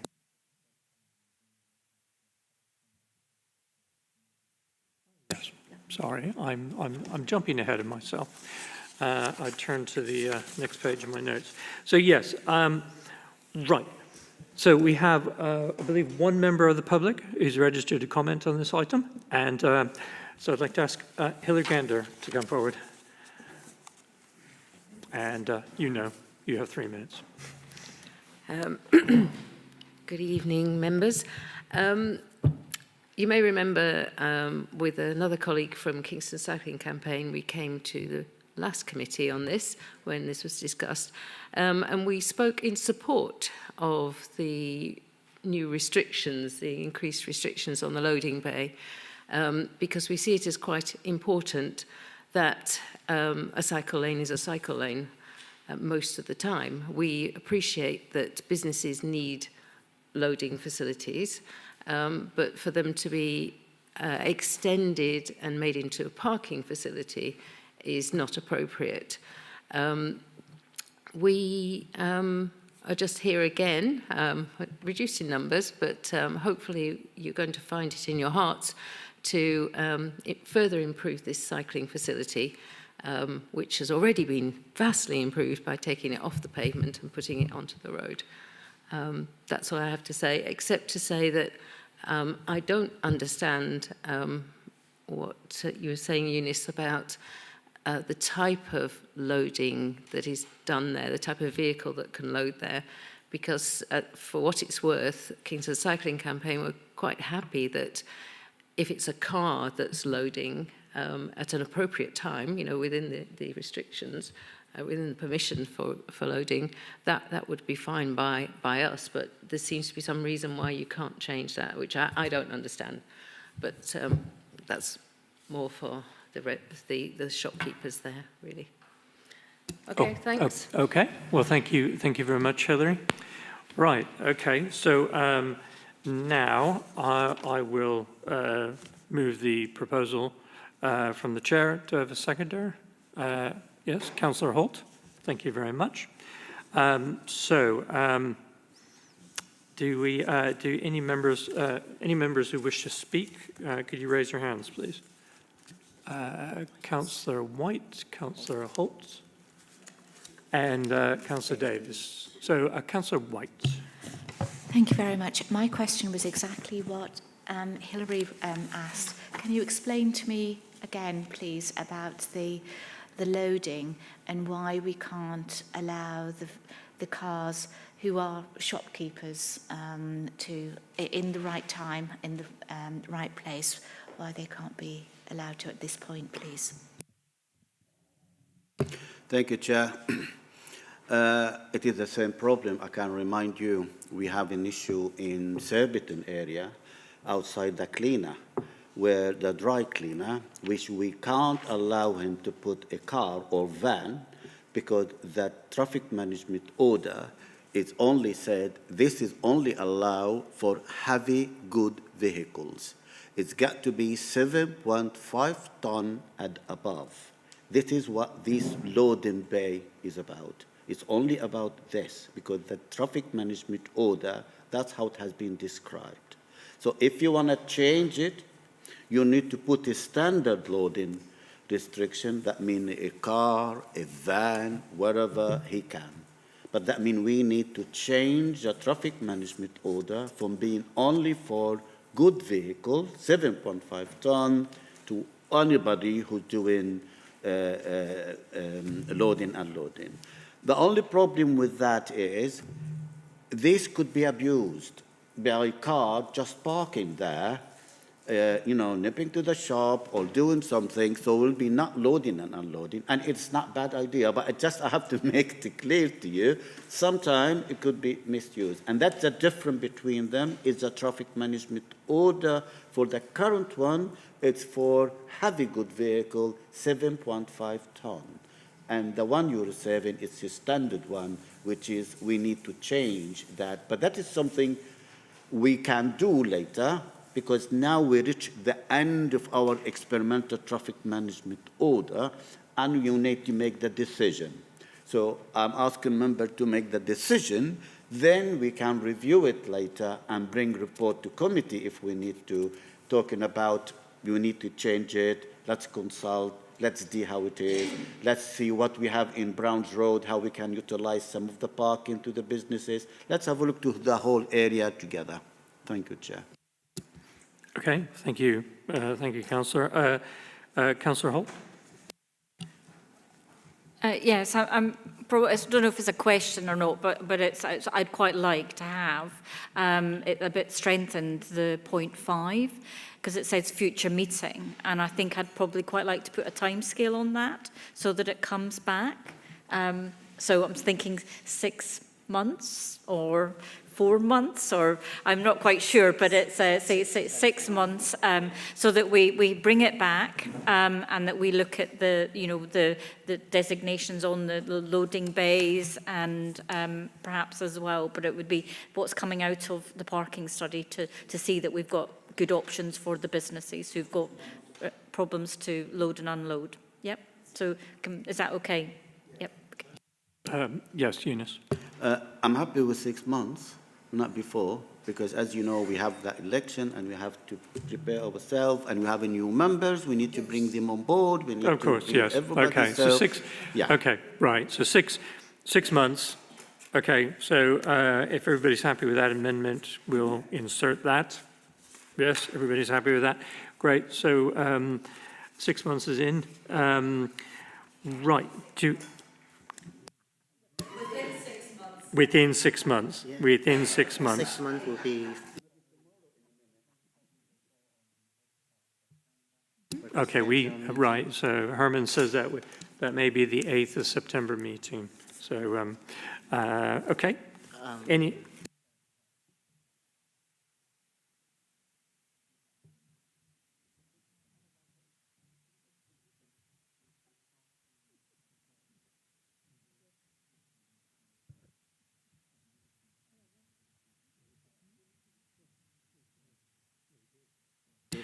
Okay, right. So we're assuming that the retail parking study will be done by within that 6 month period, as it's mentioned in point 5.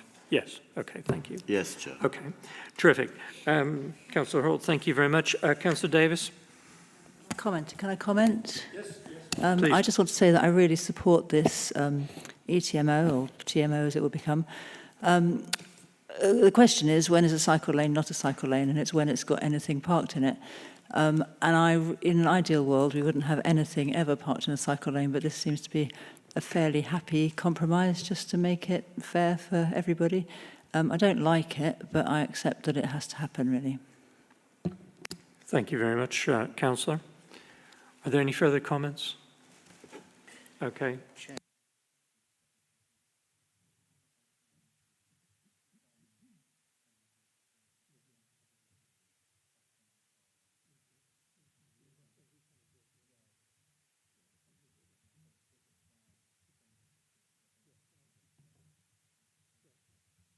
Okay, that's great. Well, can I take this as unanimous, or do we need to vote?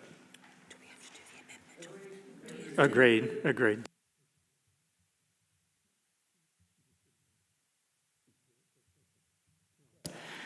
Thank you very much. Thank you very much, councillors. So moving swiftly along, we go to item 8 in the Community Grants Programme. And, yes, sorry, I almost called you councillor. Thank you, Chair. Actually, what I was going to say is, as an officer, I want to say thank you to all members who I've been working with for the last 4 or 8 years. You may not be here, I'm here, but anyway, hopefully. So I want to say thank you for all the support you give me during all these years, and I do hope I'll try to do my best to you as an officer to work with you. And I can assure you, without us working together, we cannot be and deliver to our residents what we can. Thank you.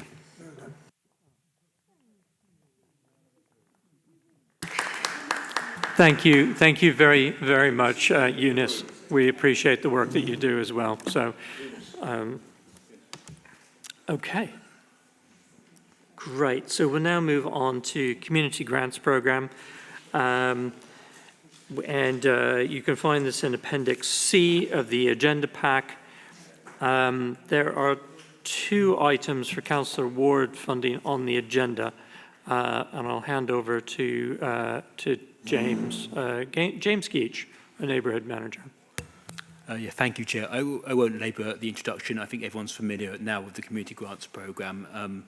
As you stated, the committee has a small amount of Council Award funding remaining to allocate this year, just over £4,000, and there's potentially 2 projects you can support. The first of which is a request from my colleagues in adult education to provide a new printing press at the annex at Surbiton Library to help them run a number of new courses throughout the next academic year. And the second follows the allocation at the last committee meeting of some funding for hanging baskets to provide a number of additional hanging baskets in addition to those in your road that was agreed at the last meeting. Ward councillors have helpfully suggested a number of locations for those baskets, but we need, as they haven't had baskets before, we do need to get them checked by our street lighting engineers to make sure they're suitable for baskets, and they will need new brackets as well. So I am asking the committee, if they wish to allocate that funding, to delegate to me in consultation with the ward members and yourself, Chair, the exact locations for those baskets. I'm happy to take any questions. Thank you, Chair.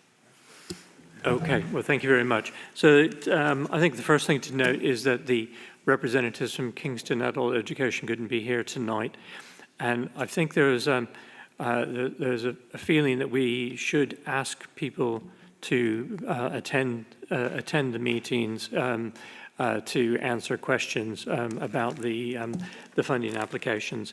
So I think in light of that, if members are in agreement, that we would, I'm suggesting that we would ask them to come back another time, after in July or September to resubmit their application then. But I see some hands going up, so I'm going to go to Councillor Holt, okay, and then Green. I would like to, I know they're not here tonight, and if I'd known, I would have got someone from the art club to come, so that's my bad. But I've been over to see the work that they're doing and the improvements that we're doing to the annex, and it's done through the capital spend for the council. But this is just some additional things that they needed for their course, and I'm actually would really like for it to go ahead, and certainly in time for their next academic year. So I would be, they've done it because I suggested to them, so I'm fully in support of this application. Okay, thank you very much, Councillor. Councillor Green, I think you had your hand. It's mostly, and Andrew said it, what happens to the funding? Because we can request that it carries over, but there is no guarantee that it will carry over to next year, and then you would all be eating into next year's funding, and we would lose this. So I'm quite happy to look at it without them here, based on what Alison's just said. Okay, I know I was going on the basis of what we've heard previously, but yes. Councillor White and then Councillor Davis, and then I see you. Hurlinger and Councillor, yes. Go ahead, Councillor White. Thank you very much. I believe in principle in what everybody else, well, I don't actually. I believe in practice what everybody else is saying, that we should do this, it's well worthwhile, and we really need to do it. But I am really uncomfortable with the principle because we should have the applicants here. So I feel very strongly about that. And we can't differentiate between a sort of council one and others. But I do agree with it being a great thing, but I really do think we can't just chop and change. Okay, and I won't be here in future, so you can do it however you like from okay, I won't thank complain you. afterwards. Thank you, Councillor. Your comments are noted. Yeah, thank you very much. Councillor Davis, I think you wanted to come in. I'm not sure what I'm going to say now. I agree with everything that's been said so far. I think there is a slight difference between Kingston Adult Education and a charity group or something that we don't know much about. We know a lot about KAE. They're pretty autonomous, and they have budgets and funding and accounts and things. We see everything. It's very open. So I've got no problem with approving this now. Okay, Councillor Hurlinger, and then I've got Councillor Yoganathan, and then I'm going to come back to James. So, yeah, the report sort of says that potentially this could bring in 65,000 into the council, and then further on another 13,500. I don't like to use the word no-brainer, but for putting out 1,300 and bringing into the council substantially more than that, I find it difficult to use words other than no-brainer. Okay, thank you. That might be relevant to the debate. We're just trying to decide whether to consider this point. So, Councillor Yoganathan, we're just considering the option of do we break with our tradition, our kind of, our policy of insisting that people are here, or do we go ahead and consider this? Yes, what do you think? I think, as I'm saying to you, this is our last meeting for this term, and if we are not going to use the money, the money is going to be sucked into the centre. That's not acceptable in my terms. Having said that one, okay, they are not here. Being the last one, if that is going to be sucked into the centre, my money is our Surbiton neighbourhood money. I rather that is dealt like Liz Green and what we said effectively this time.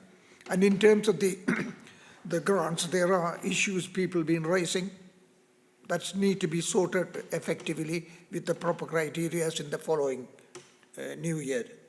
Okay, thank you. Thank you, Councillor. Right, okay.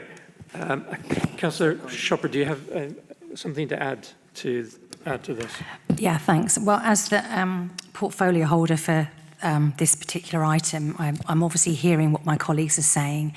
It's not an ideal situation where the applicants obviously aren't here. But it is something that I will take away, and obviously officers will be minded that we're going to, when we come to look at the review of the grants programme, we can make decisions about that eligibility or the idea of who's presenting and so on in due course. But as I say, I am hearing the mood in the room. Thank you, Chair. Thank you, Councillor Shopper. Councillor Gonsalves, do you have something to add to this? Yes, I to do. The point of whether we consider this. Yeah. That's what we're considering right now. Yes, so I want to add to what Councillor Yoganathan was saying about if we don't approve this, the money will go into a central pot that we have no control over. What we could do is we could increase the funding of the next project, the hanging baskets, because we originally were planning to request more funding, but it wasn't available. So that's an option. Okay. So that just addresses, Yoganathan, Councillor Yoganathan's point. Okay, so for those who didn't hear, Councillor Gonsalves was just saying, don't worry, the money won't go to waste. We've got plenty of hanging baskets that we like to put up in Tolworth, which is fair enough. Okay, so can I just take a sense of the room? Do we want to, sorry, James, Thank you, Chair. Just very briefly, just on a couple of points. I just want to remind members that council award funding is the smallest part of the community grants programme. Because of that, it has the most light touch guidelines. It is only Surbiton that reserves the right to allocate them by committee. The other neighbourhoods allocate them by individual members. So in terms of what Kingston Adult Education have provided before, it's much more than any other council award funding allocation. They provided detailed information about where the budget will go and an actual budget themselves. They're not, the guidelines don't require them to attend committee meetings, but we know that's the committee's preference, so we always encourage them to attend. And until lunchtime today, they were planning to attend. It's just unfortunate due to team sickness they couldn't come this evening. So I just want to make that clear. I mean, given the preference perhaps for hanging baskets, I mean, I know they hope to have this for the next academic year. We could perhaps ask them to come back at the start of the next municipal year, put in an application for perhaps the June meeting of the first meeting of the new term, and then hopefully that will be in time for the new academic year. I'll leave it to you, Chair. Okay, I think we have enough information to consider this. Could I just take a quick sense of the room? Okay. So, right, all in favour of considering this application at tonight's meeting? Sorry, councillors, did you just all in favour of considering this application at tonight, this first one for Kingston Adult Education, considering this at tonight's meeting, please raise your hands. And so I've got, is your hand up, Jürgen, or not?